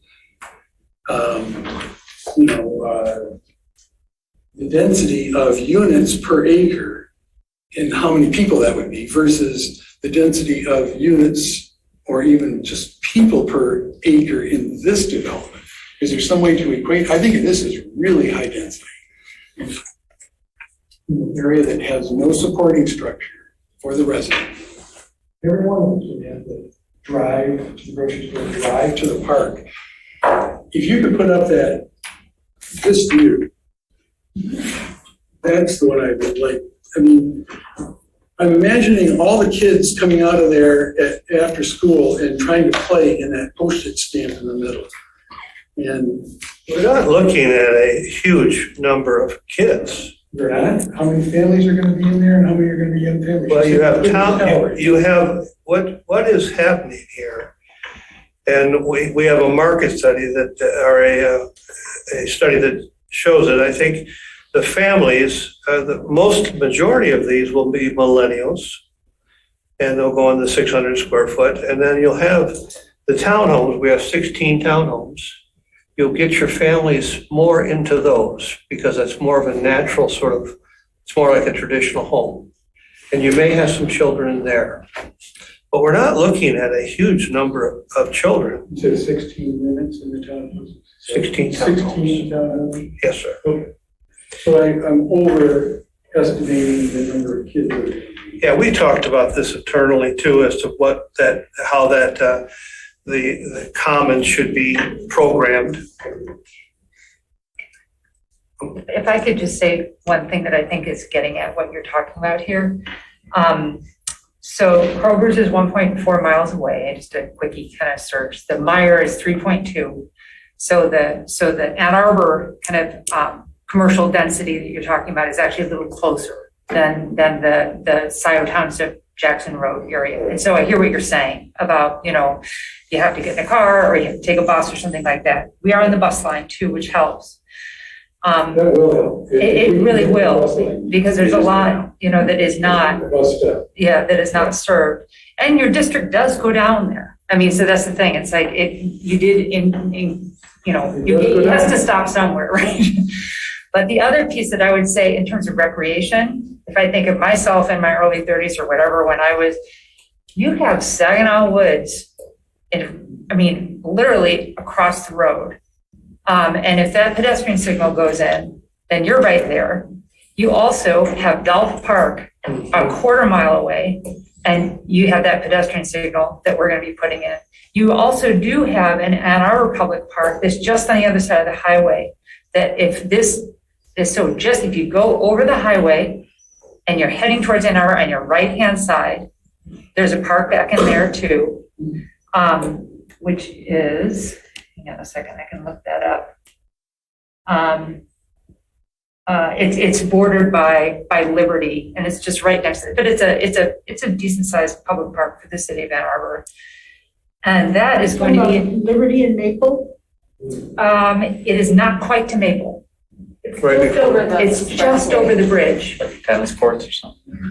Yeah, just over the bridge. It's just before Maple. Okay. Yeah, it's just before Maple. You know what I'm talking about? And that is going to be connected by the bike path that we are going to complete. And so even for those kids, you can go to some of these places for the kids. But as the millennial, I would have been thrilled to go to a place where I could go walk my dog in Scio Township, or in the, in Saginaw Woods, or to go to Dolph Park, which is again, just down the road.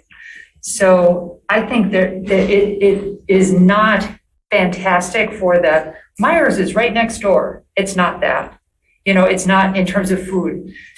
Kroger, again, 1.4 miles away is not bad in terms of, you know, access to Stadium it. and Maple is less than a mile. But I think in terms of kind of your recreation opportunity, that there's actually a lot of opportunity with this site in terms of people being closer together, but having opportunities for some really actually quite lovely open spaces that are easy to get to. That makes a suggestion. Yeah. And with all due respect to everyone, this is the time for the planning commission to voice their concerns. This is not a dialogue, and it's your meeting, but I'd like to make a suggestion that I assume there's going to be a lot of comments from the planning commission. I would ask that the planning commission get their comments out and let the applicant try to address them. Other than this is not an open discussion between the planning commission and Go ahead. So, mixed use and density. I'd like to hear what other people have to say about that, but it would have been interesting to me to see a retail store be part of this. And it could easily have been a grocery store, for instance. Something along that line, but the other thing is the density issue. Is this outside of our highest density multi-family residential zoning? Yeah. Well, choices. Yes. Those are my concerns. So yes, they are following the master plan, but not exactly literally, as you said. It wasn't that this is the only thing that will work in this area.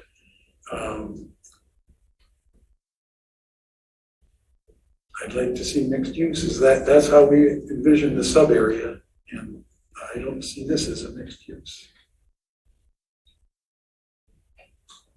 Other? Commissioner Moore, did you have some comments? I did, I can't remember what I was going to ask the question, but just to understand a little bit better about your answer. You're saying that the density in this project is outside of the density envisioned in the master plan? No. The master plan, as the applicant has pointed out, indicates that density for a multifamily project cannot exceed, all the master plan says is, it cannot exceed the density that is available in the sewer service district. So it does not, the master plan doesn't say it has to be tied to a certain multifamily zoning district. It doesn't say all density in this mixed use has to be maximum MR3. So it does not say that. So I guess I misunderstood your answer. When Commissioner Hyde asked you if this project's density was outside the norm of some way, and I'm asking what, Yes. and you said yes it was, and what is that norm? It exceeds, we have our land use categories in our zoning district for multifamily have maximum units per acre for, I think, MR1, MR2, MR3. I think 10 is the max per acre if you're looking at it in a straight zoning designation.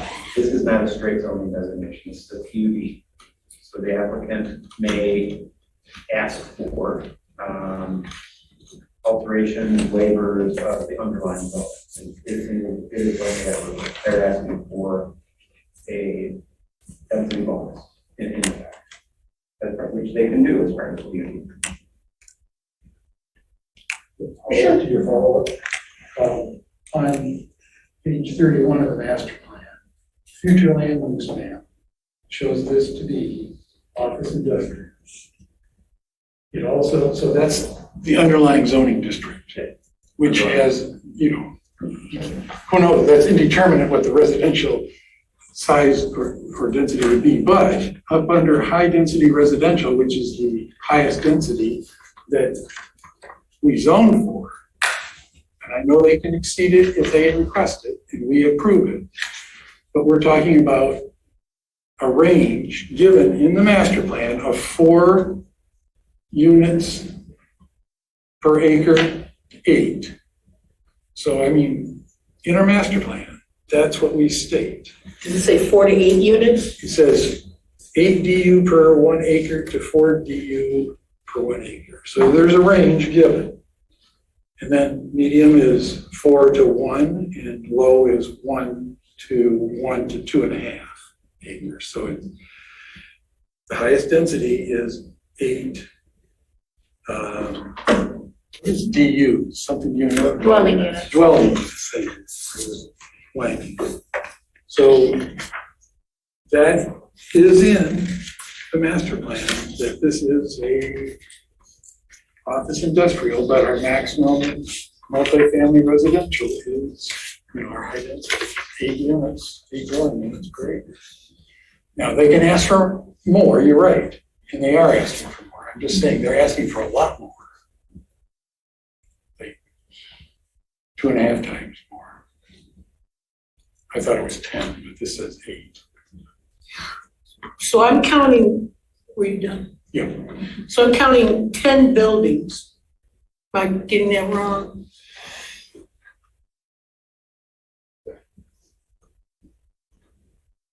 I'm counting 10 buildings. How many units are there actually in total? 212. 212 units?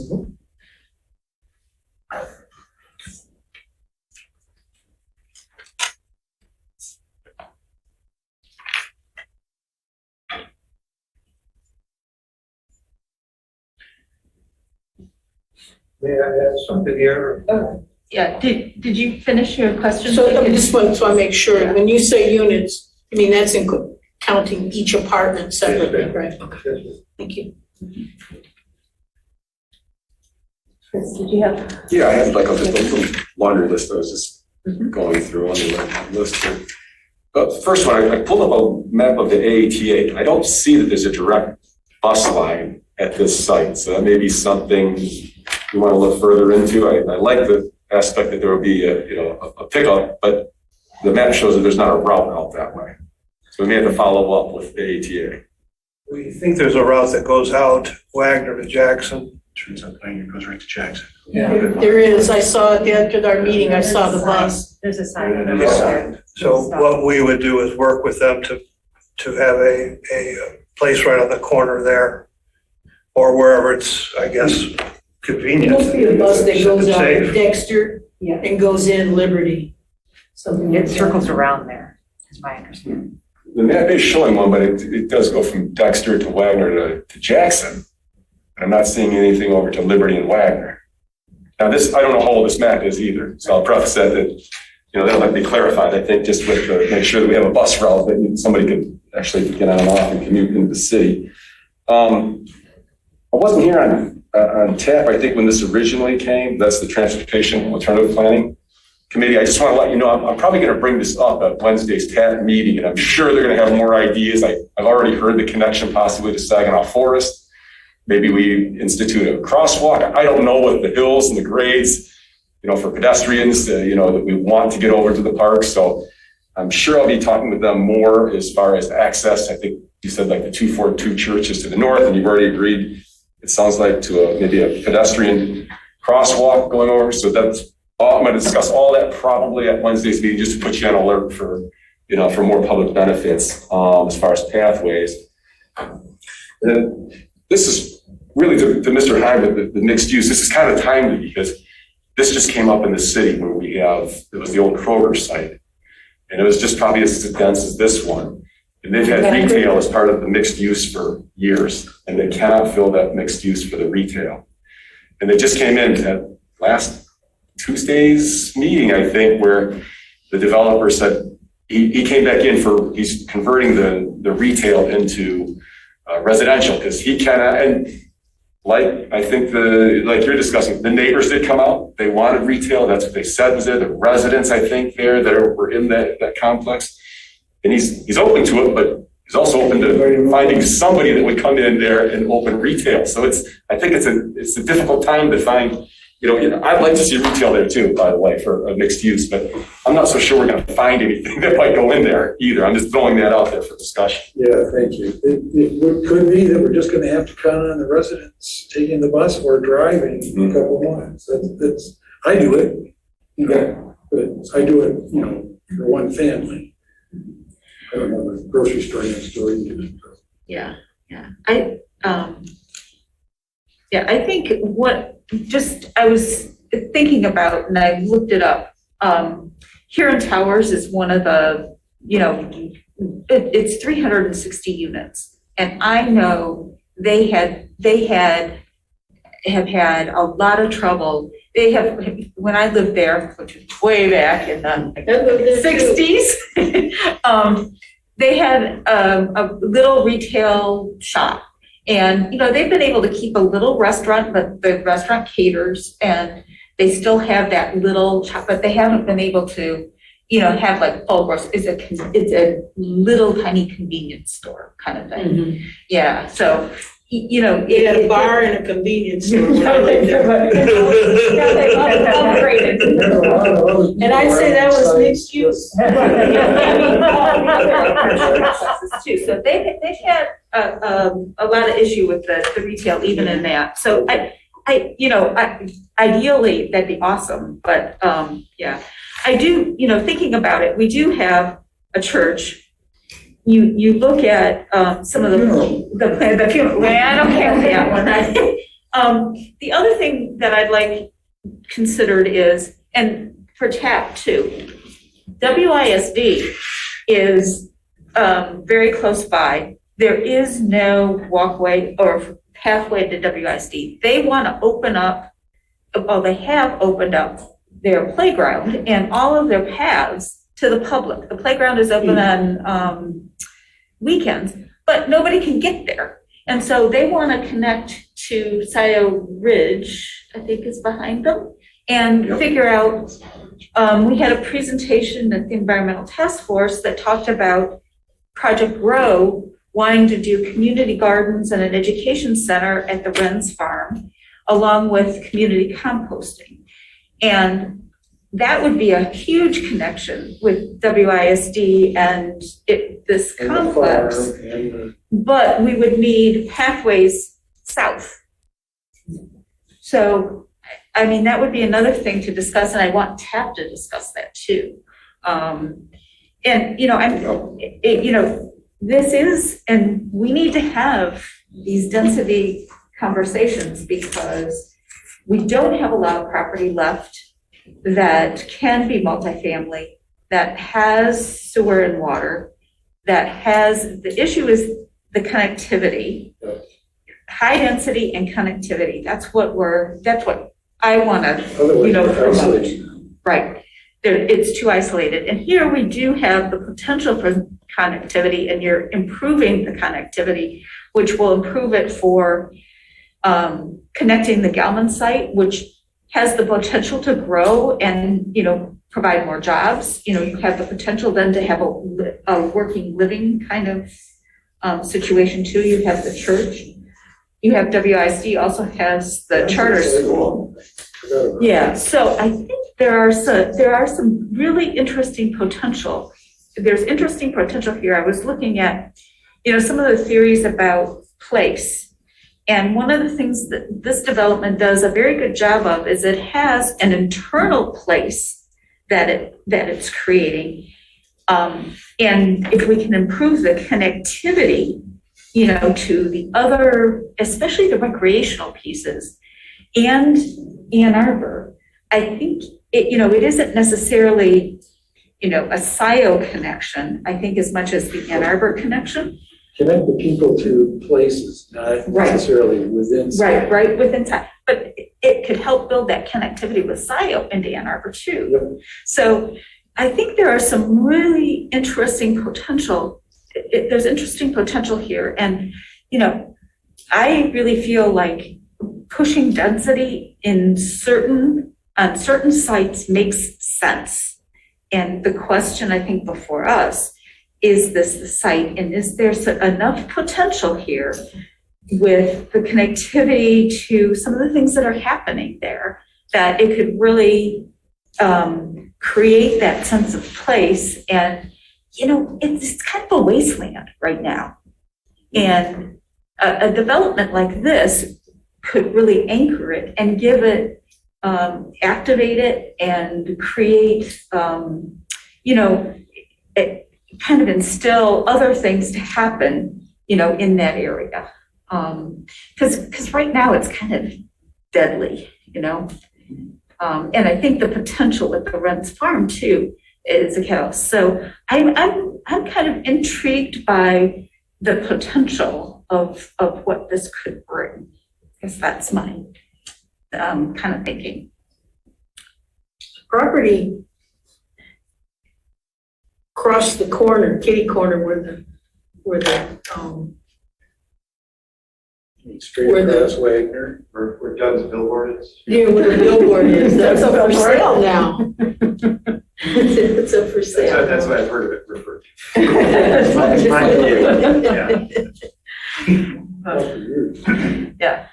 Yeah. And I mean, with the dentist, I mean, there's they've done a nice job with the dentist office. Because, the other side, and, LibWag, so, you see a lot of rooftops. But, the dental office already draws your eye when you come to that intersection. And this property, would really kind of, it would dominate that corner. And I think make it, it wouldn't feel like this vacant kind of, I don't want to say wasteland, but that piece of property is pretty ugly. We like open. It's not quality open. I like quality open space. What are the requirements for a bus stop? Do they need a wider part in the road? Do they need a pull off?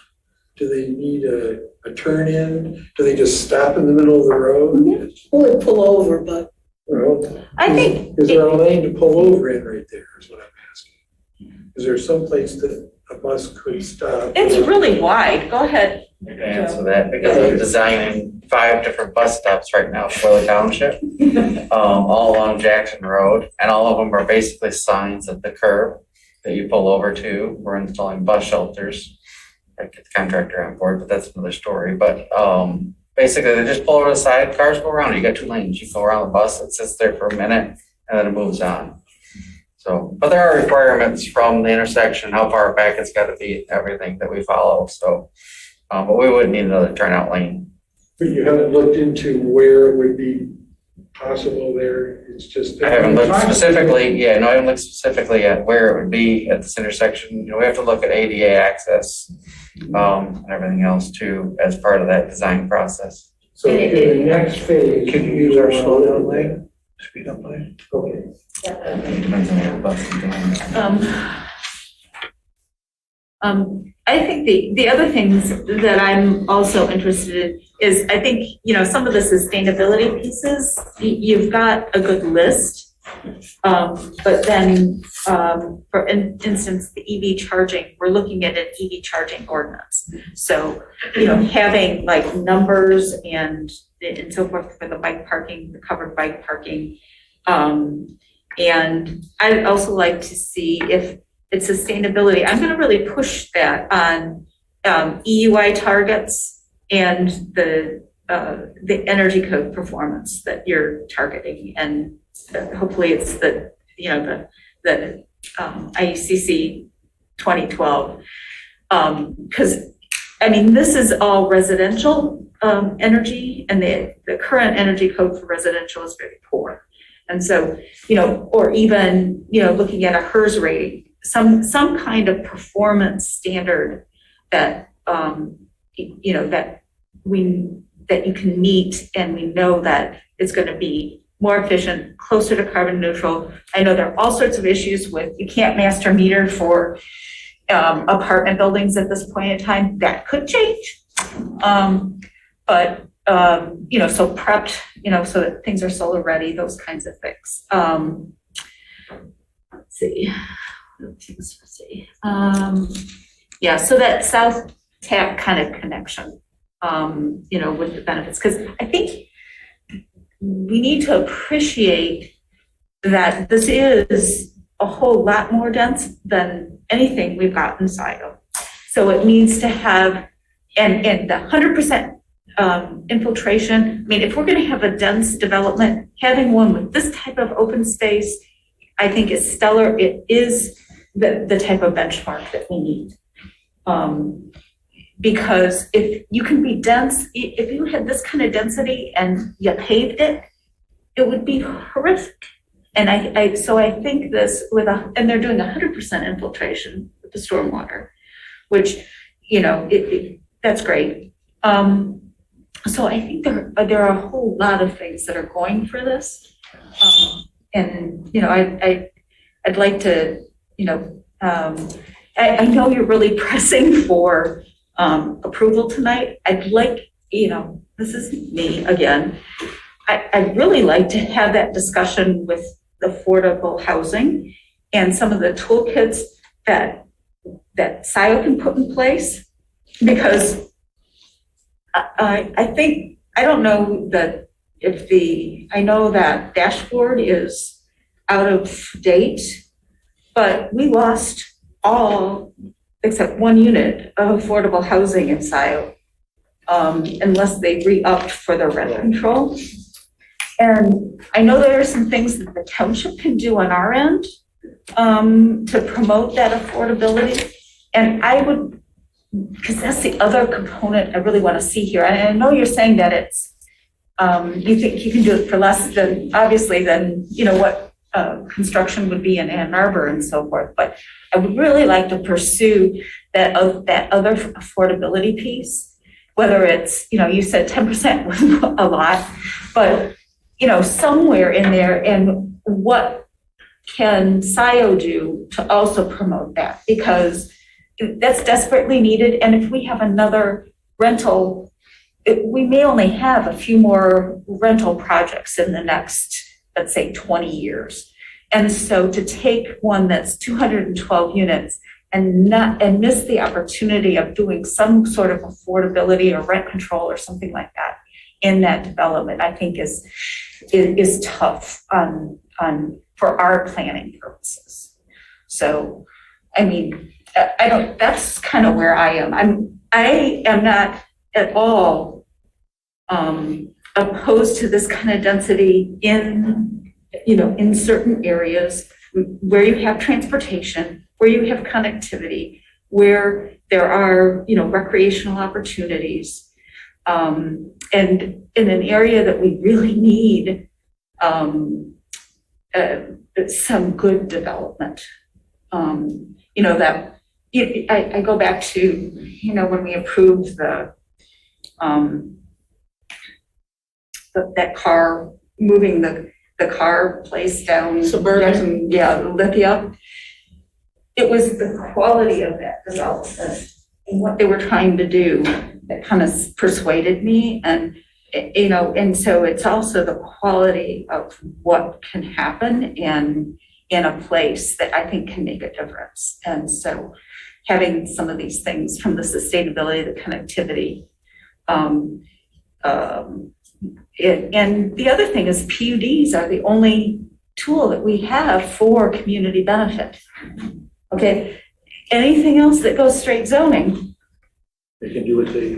right, we don't have that. So, and I think, the township, as far as the affordable housing piece, there needs to be there are some tools that we have that I'm just learning about that I really want to apply here. And I know you'd love to get approval, to continue on, but I think that's the piece that I'm kind of waiting to get in place too. So, yeah.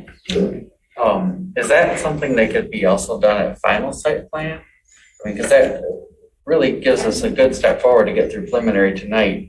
and I don't know, Doug, you might be able to answer this, is adding in something like that once we've been able to evaluate it and get closer to the final end, something that can be added in, or does it have to be discussed now? Some of the public benefits are, I mean, that's final negotiated at final site plan, as long as we have it on the list as being something that we're considering, or how does that? Yeah, I think if the applicant had was willing to make a commitment to, attempt or try or work with the township and the county. Would always give us the chance to say enough was done if we felt that way later. Address it at the final, address it before it goes to final, along with the other more detailed, development agreement stuff. Yeah, because I think the other thing, is it gives us time to talk to TAP about, the pathway, where the pathway connections make sense. And I don't know. Yeah, I think that could be done as a condition to be addressed in the draft development agreement.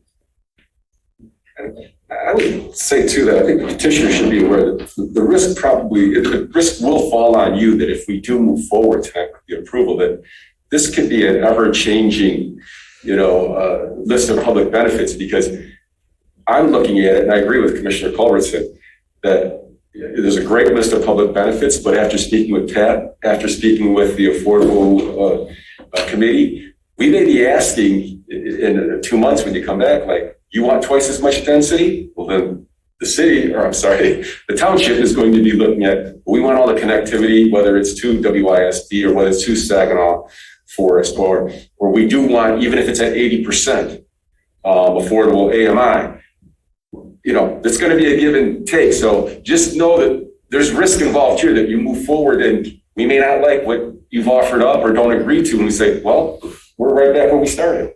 We're at a situation where we need to move forward, but the public benefits, the pathways is sort of open. You say you have a TAP meeting, I'd love to meet you. It's at 4 o'clock this Wednesday. Yeah, I'll come to it if we talk and tell me where it is. And those are all things right here. Those are all things that need to be worked out. They're not going to be worked out at this stage. They'll be worked out over time. Affordability is not something that you're going to say, oh yeah, I'm going to do this. You have to look at the economics. You have to run your pro forma. Does it make sense? How does it make sense? Right? It's not something you can just make a quick decision on. This whole thing took us a year to put together, right? It doesn't just doesn't happen. So we would like to have the vote affirmative, of course, and leave it in there that we would explore affordability. We've already reached out on our own to the county, trying to discuss it, understand how it would work. We're not adverse to it. We just don't have enough information to make a commitment. Is there a target AMI that you all have set forth? We haven't. And that's part of it, is we've said this is a priority, and we know we don't have a lot of multifamily developments. Well, we're in the same position then. I'll say, I've had a couple conversations with Nathan both at the county as well, and we would rely heavily on their recommendations. They've got some percentages and some ideas that they would like, but, that of course they have their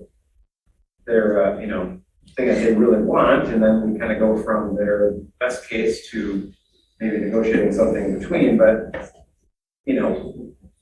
we would rely on the county for those kinds of discussions. And we've had very good conversations with them about that. That it isn't one size fits all. And then I think the other thing would be the air monitoring. That's an information thing, isn't it? Well, it would be a commitment to include air monitoring in the. So, I said it'd be information for us. Yeah. Oh, yeah. And your residents. How much noise does something like that make? I know you were talking about the odor and the debris, but what type of noise does that Yeah, make? trucks. That's why they're facing inward. Right. We're down in this little valley, and you'll be surprised because I spent a lot of time there over the last couple of years. when you're down there, how you sort of are, because the sound goes over top. And the smells I very seldom get down in there. Yeah, it's a south, it would take us east-southeast, which isn't a prevailing wind, but it does happen. I mean, at least it isn't prevailing. I mean, that would be. Again, that's one of the reasons we have those large buildings on our eastern edge to try to buffer. The eastern facing units are not the most desirable. Right. Go on, wait. I'm sorry. The east facing units won't be the most desirable of all the ones you have there. They'll be heavily landscaped. It'd be buffering. Yes. You should see her landscape plan. Yeah. And then you'll say, oh, I'd like to look out at that, you know? Yeah, and then, you know, you've got a big chunk of stuff to. So can I Yeah, go say ahead. one thing too? I know the applicant desires an approval tonight, and as you said, this is the township's decision. And if you guys aren't comfortable or want some additional information, this is your decision. This is not the developer's decision. So, just so, now, I don't know if another meeting would help. I'm not sure if any additional meeting information will help, but I just want you to let you guys know that When is that? It's your decision. I'm sorry, When is that affordability presentation? next week, I'm sorry, the next meeting. At our next At our planning next commission meeting, So 2 weeks. 2 weeks. Yeah.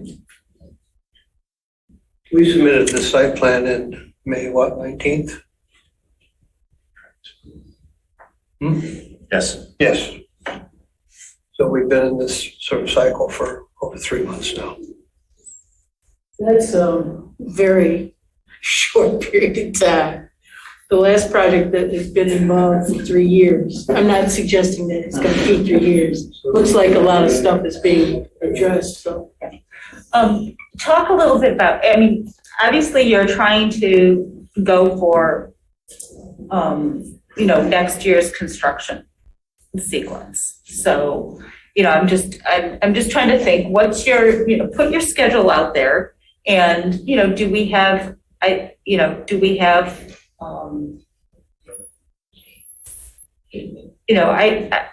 respect construction schedules, obviously, but, I think,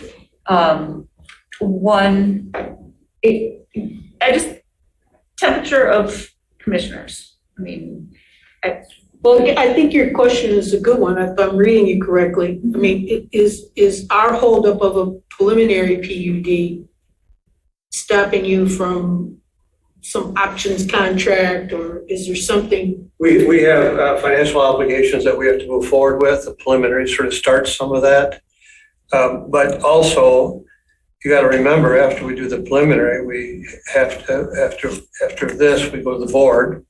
Then we have to do the final site plan, which is all the engineering, the architectural. And we need to get that done. We'd hope to get it done this fall. Now, with what's going on, if we get it done by the end of the year in November, because you got the holidays happening, we'll be lucky. If that's the case, then what you want to do is bid a project out over the winter so you can start construction in the spring. Preparation for construction takes 3 to 6 months. And so you want to start that this fall. And the only way we're going to start that this fall is if we're able to move forward on this, take it to the next step and get the board approving the preliminary site plan and PUD, which we'd like to do as quickly as we can.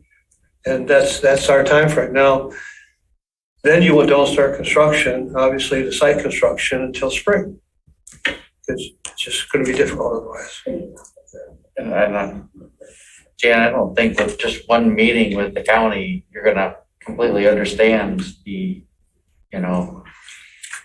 Yeah, this is, and what happens is it can't get on the trustees' schedule until after we approve the minutes. So there are those things. So there are a couple things here that, okay, I think you committed to going to the TAP meeting, and having to the TAP. Oh, yeah. And having that conversation. Yeah, I've talked with you about that. Yeah, and let's, I think, and also a commitment to maybe meet with us and maybe a trustee and discuss, in this interim time, the affordable housing piece, because it's not going to get settled at a meeting. It needs to be, what can the township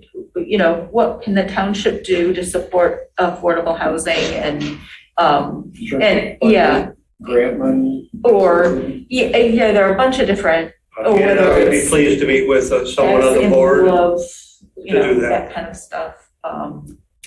So, I think if we get, some commitments to, in the interim, even before it goes to trustees, to start working on some of these benefits and really exploring it, that would be, because the difference between now and in 2 weeks, we're going to have more information, but we're not going to be able to really do anything with it. So it would be more of that good faith effort of really working on the pathway connectivity, working on the affordable, really exploring that in depth, because that will also help us understand how to work with developers on an affordable piece component of things.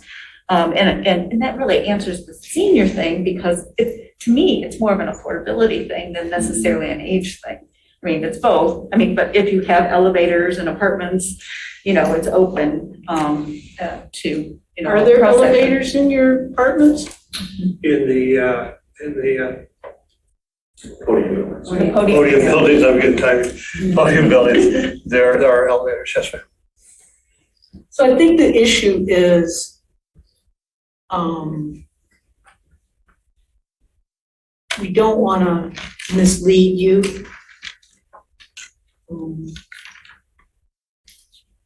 By approving a preliminary PUD, that's kind of what we're trying to say to you, is that we don't want to mislead you, because some of these things that Jan brought up, like the affordability piece, is something that's real important to the township. Like I said, we've explored affordability on our own. We just aren't far enough on it to make any kind of commitment. As far as the other one, we've agreed to upgrade utilities. We've agreed to a fire department contribution. The township pathway, we've been talking for, a year now, year and a half, a year, for someone. Who was it we were talking with? The pathway, was it you, Jan, that was in the tap? Or was it someone else? No, it was Linda, just left, yeah. That we were talking to about that, and they were just developing it. They weren't very far along. And we said, and we've got a commitment here to work with you to take it to the east and to the north. The south is a long ways, and you can't do it, one group can't do everything. But we're willing to work with you to do what's reasonable and what makes sense. And these are benefits to the project itself. All the people who live here then can use their bikes and walkways and go all these places and populate the township. These are all good things. We want it to be good for the residents of the new development. Pardon me? We want it to be good for the residents of the new Of course, because they'll want to live there and they'll want to stay there. So the nicer you make it, the more you're going to be able to get people to stay there for a period of time. And what Shannon said about I used to bring my dog out to the Saginaw Forest for years. These people just walk across the street and they're there. It's a beautiful spot. And the lakes, what is that lake area called? Kettle Lake. Yeah, we used to swim in that before Galvin.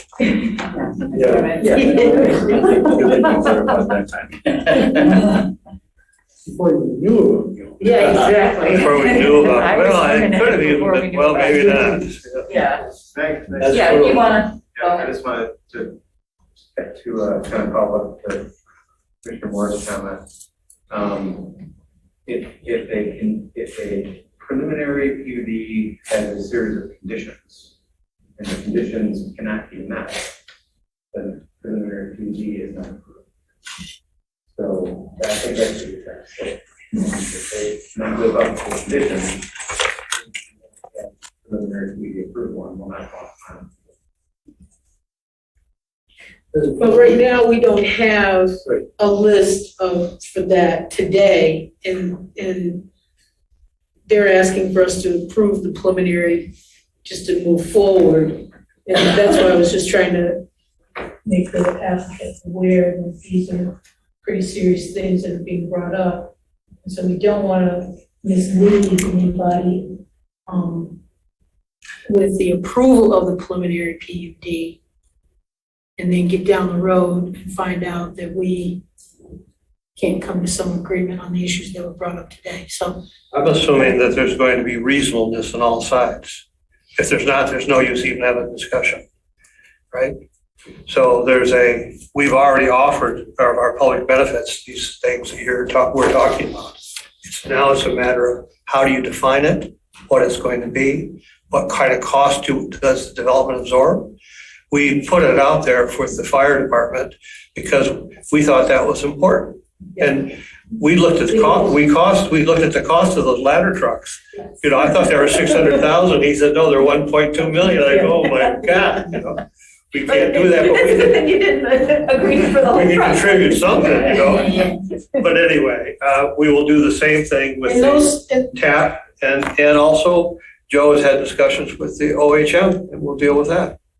And I think the pathway things, if you'd be willing to, you know, I think we need to do, you know, the east, north, south, and obviously there are going to be priorities. And, you know, I think TAP, having a really good discussion with TAP about those, you know, is important. And then also having that discussion with the county and the township about putting together the affordability. And it's not a requirement. We want these to be the, you know, the considerations for public benefit. And obviously, you know, it's not an extortion. It's, you know, what makes sense for the community of residents that live there, and also, you know, for the, you know, Scio's, you know, connectivity too, because, you know, the connectivity from Scio to Ann Arbor along Liberty is a pretty key one. I just want to make one statement. Often when you go into negotiation with people, you give up certain things. You say, okay, I'll do this, you do that. Then you go in the second stage of negotiations. All of a sudden, they forget what you've already given, right? It's important that we remember where we're starting from and what we're doing here, and we're doing it in a reasonable way. And I'm a very reasonable man, and we want to make sure, as you can see with the way we designed this project, we're willing to put money where it's beneficial in a broad sense, a sustainable sense.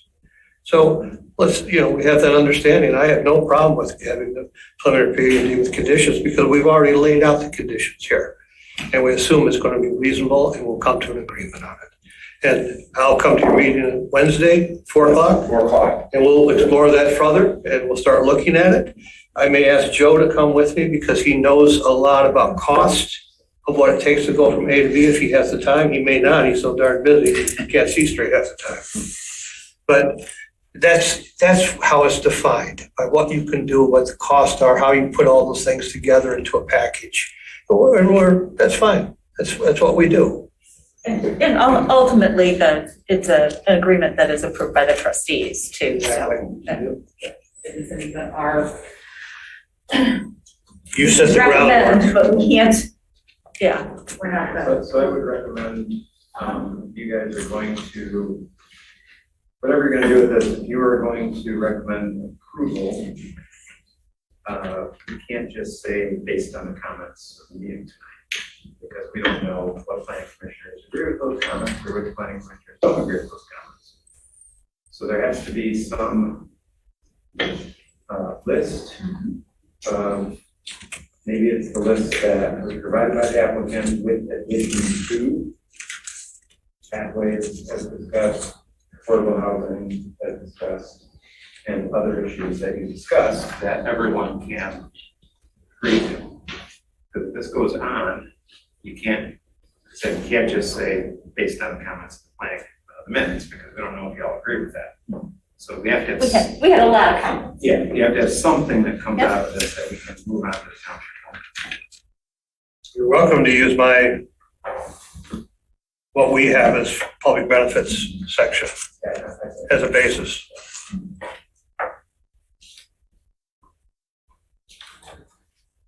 All right, I'll take a stab at it. Ooh. Being pressured by Commissioner Sean. Okay.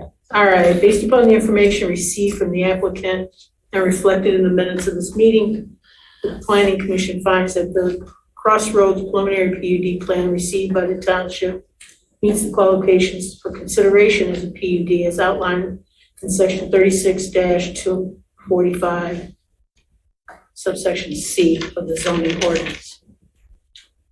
Based upon the information received by the applicant, I think that's a repeat, sorry. that's a repeat, okay. Or no, well, no, it's not a repeat. There's two different sections. Okay. Section C and section D, sorry. Further, based upon the information received by the applicant reflected in the minutes of this meeting, Planning Commission feels that the Crossroads preliminary PUD plan received by the Township meets the findings pursuant to section 36-249, subsection B of the zoning ordinance, and recommends approval of the Township Board for action on the preliminary plan. In making the determination, following additional conditions shall apply. Concerns noted in the planner's memo dated June 17th. Okay. No, July 15th. I think you're right. Oh, July 15th. July 15th. Right. 2022, and the engineers, concerns noted in the engineer's memo dated, with a date on that? We'll get it for you. Okay. In addition to those,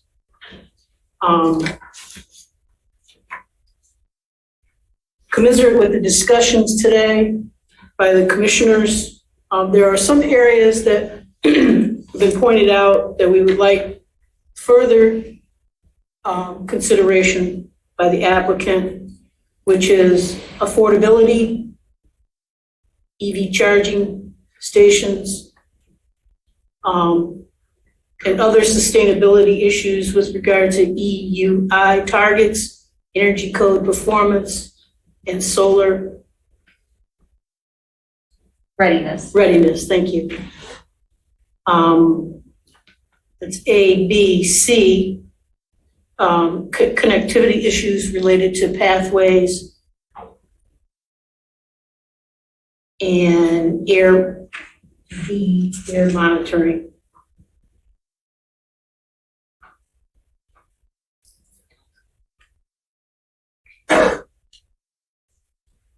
And I would just say, in addition to the, what was the date of the memo that you clarified the public benefit? July 15th. It's a transmittal from Urban Group to the Scio Township plan. As well as the conditions outlined in the Urban Group memo dated July 15th. July 15th of 2022. I didn't get the date in the motion. You're going to supply that for the engineer's review.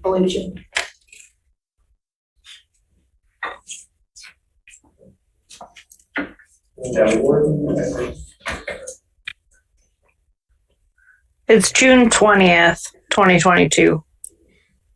You still with us? Yay! Sorry, I had to pull it back up myself. It got frozen on me. My computer. Surprised.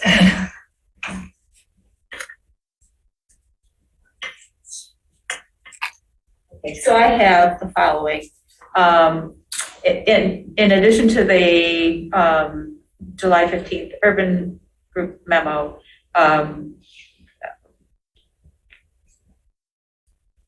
that we're considering affordability, with the sustainability, adding EUI targets, EV charging specifics. What targeting? EUI targets, it has to do with energy performance. And then energy code compliance. And then with pathways, considering north, south, and east, and air monitoring. But I'm looking at your memorandum and it's dated June 17th, 2022. And there's You don't have the most recent one then? revised on there. It says Oh, you mean of Mr. Luan's memo. Oh, I'm sorry. This is June 17th, 2022, and then it's written on there revised. I'm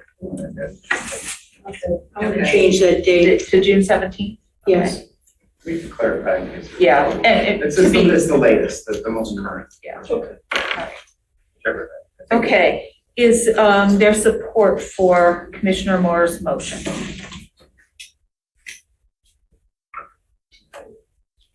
You have a comment? Add one thing. Yeah, you want to add one thing? You guys talked about, I don't know if connectivity includes possibility of a bus stop or something like that. I think you guys were talking about that. Well, I think That's they actually proposed that's that. in my memo. Right, they proposed that. Yeah. Okay.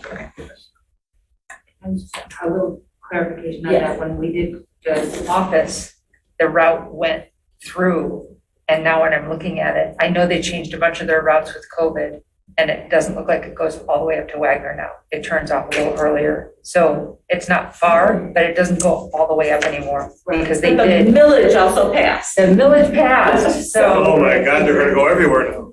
So, but I just wanted to clarify that, because when we did the office, it went around, and there was a stop right there. But as I'm looking at it now, I know that they've reduced a bunch with COVID, so that's likely. Yeah, so we'll confirm. So yes, please confirm that, I guess is what I would like to. And also look at what they're planning with because I think there's good potential there. Okay. Okay, do we have support for Commissioner Moore's motion? Support by Commissioner Hyde. Is there further discussion? All right, roll call vote. Okay. Commissioner Hyde, Yes. Commissioner Moore, Yes. Commissioner Chang, yes, Commissioner Culbertson. Yes. Passes. Thank you very much. Thank you. Thank you, sir. Chris, I'll see you Wednesday. See you Wednesday. Sounds good. Again, if you want to set up a meeting with someone on the board regarding the affordable, I'll continue my discussions with the county. Great, thank you very much. Okay. Appreciate that. All right, okay, next we have our discussion on the PUD language. Does anyone need to take a 3-minute and 5-minute break before we do that? Okay. That was great. A mask break. Go out and breathe some air. Recording stopped. Yeah, I apologize.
Okay, we're unmuted.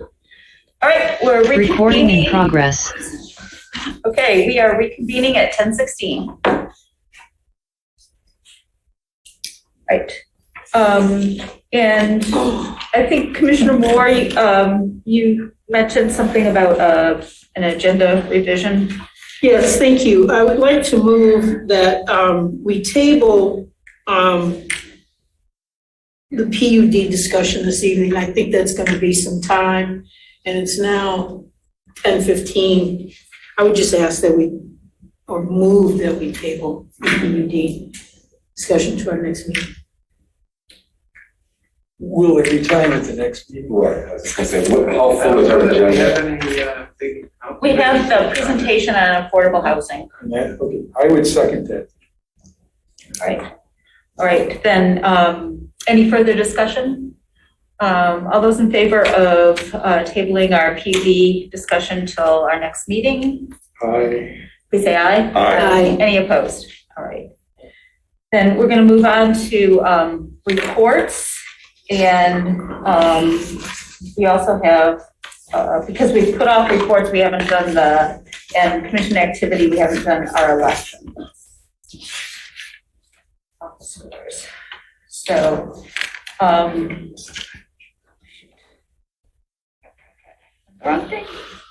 Well, I move that, well, do you want to do the reports first?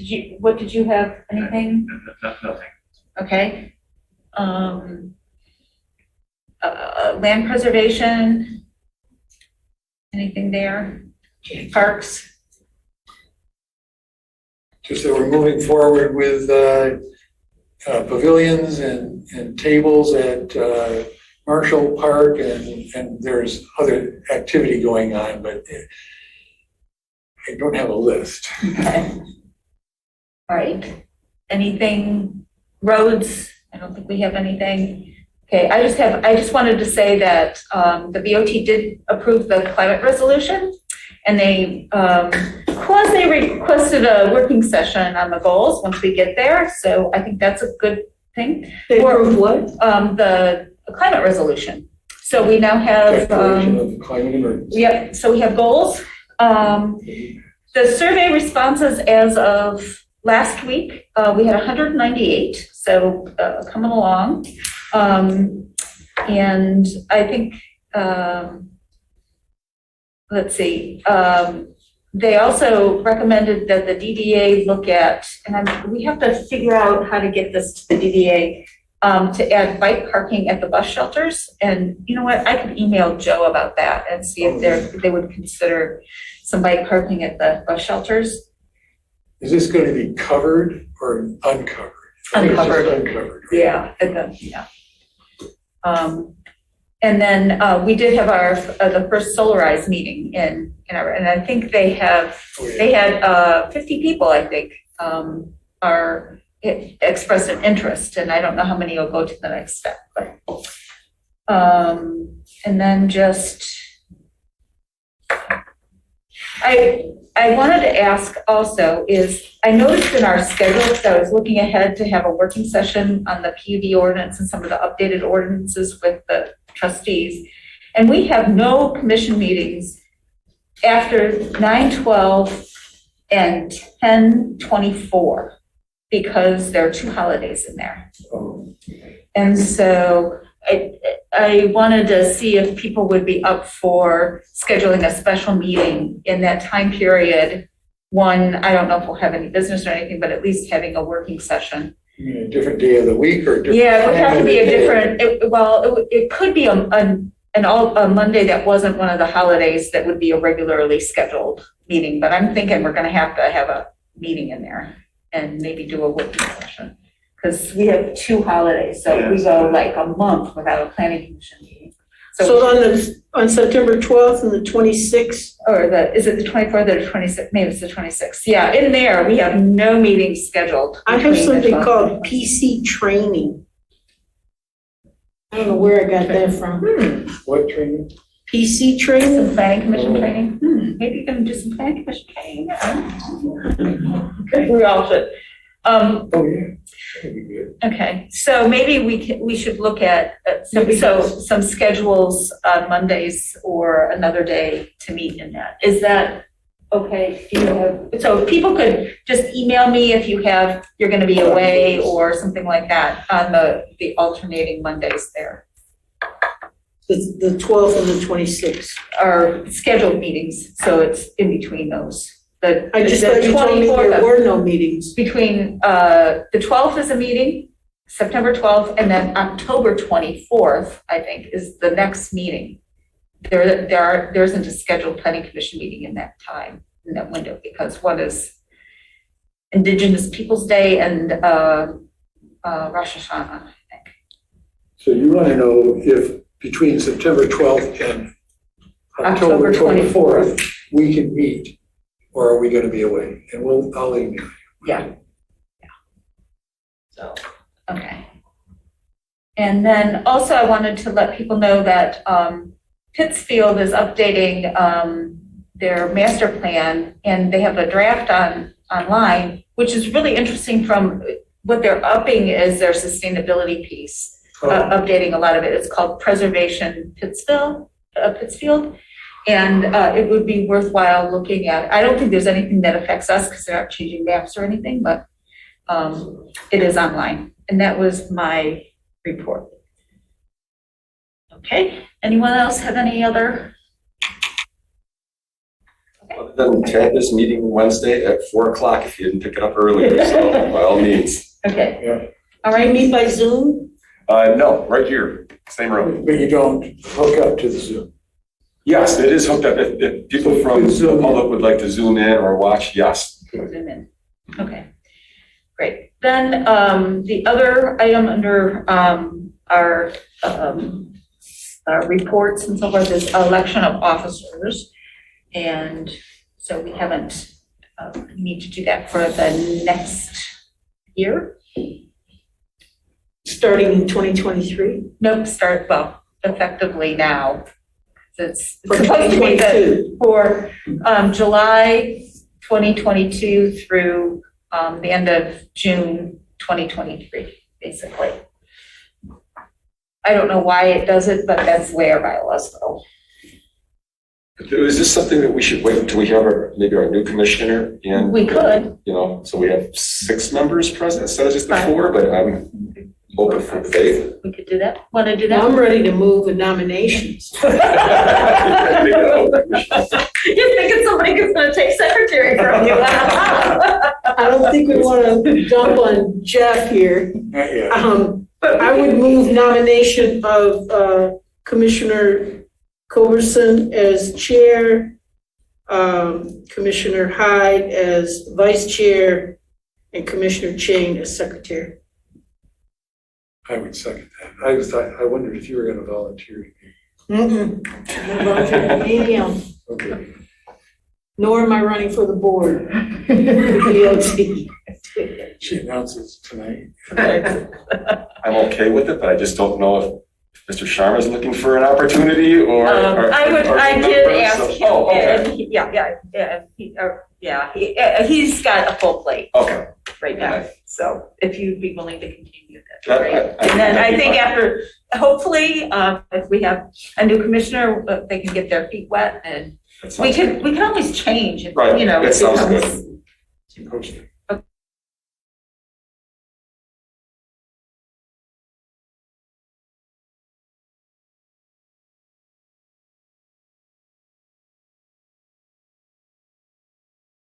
Commissioner Chang, yes. Commissioner Culberson. Yes. Okay. And by the way, my feet are wet. My feet are wet lately. All right, so we have 2 sets of minutes. Our special meeting of 7:25 and our regular meeting of 7:25. And I will take both of them together and but we'll just, if there are revisions or things that concerns that people have, we'll just do them together. And my understanding is, yes, even with my presence not being there, I have a vote. Is that correct? Yes. That's what I thought. So, I'm fine. I don't have any corrections for the meeting, The special meeting? the special meeting. Yeah. But I did have, now I got, here it is, on page 7 of the regular meeting of July 25th, 2022. And it's like the second bullet from the top, where it references Commissioner Moore cautioned the applicant that while they could ask to revise the agreement after 12 months following the start of business, and this is what I take objection to, they should not take any future approval for granted. And really what I said during the meeting was that, that while they could apply to revise the agreement, the conditional land use, but that one of the reasons that we chose the 85-person limit was because we wanted to contain the operation to begin with. And so I was not for one making any, if we do good at 25, doesn't mean we're going up to 100 or 200. And I wanted to make that clear to the applicant. So how would you like? So what would be the best way to state that so the intent was more clear than Yeah, the threat? Let's see, that,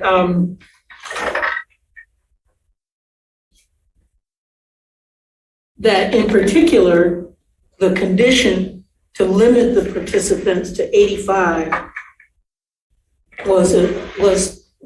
is an attempt to make sure that the crowds don't get big.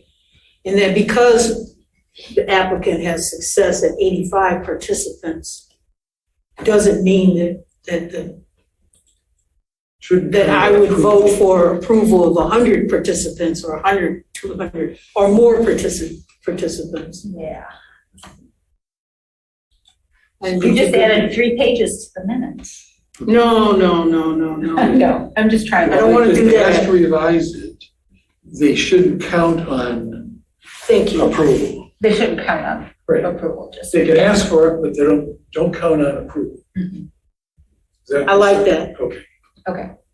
That's good. You repeat that? So where it says business, comma, you should strike the other comment, the ending of the sentence. Instead, it should say they shouldn't count on approval. Does that make sense to you? Okay, you just want, so it's they should count on approval. They should. After If they business. ask for it, it shouldn't count. I think that's all you were trying to say. Yes. So strike they should not take any future approval for granted. Instead, put in they shouldn't count on approval. Similar words. Mhm. But a different, the kind of intonation is a little different. So with that, I would move that the minutes of July 25th, 22 special meeting be approved, and that the minutes of July 25th, 2022 of our regular planning commission meeting be approved as revised.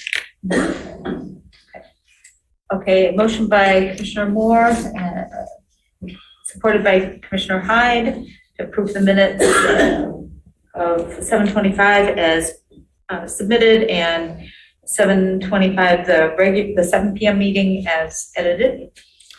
All those in favor, please say aye. Aye. Any opposed? All right. The minutes are approved as noted. You know how hard it is for me not to say nay when you say all those opposed? No.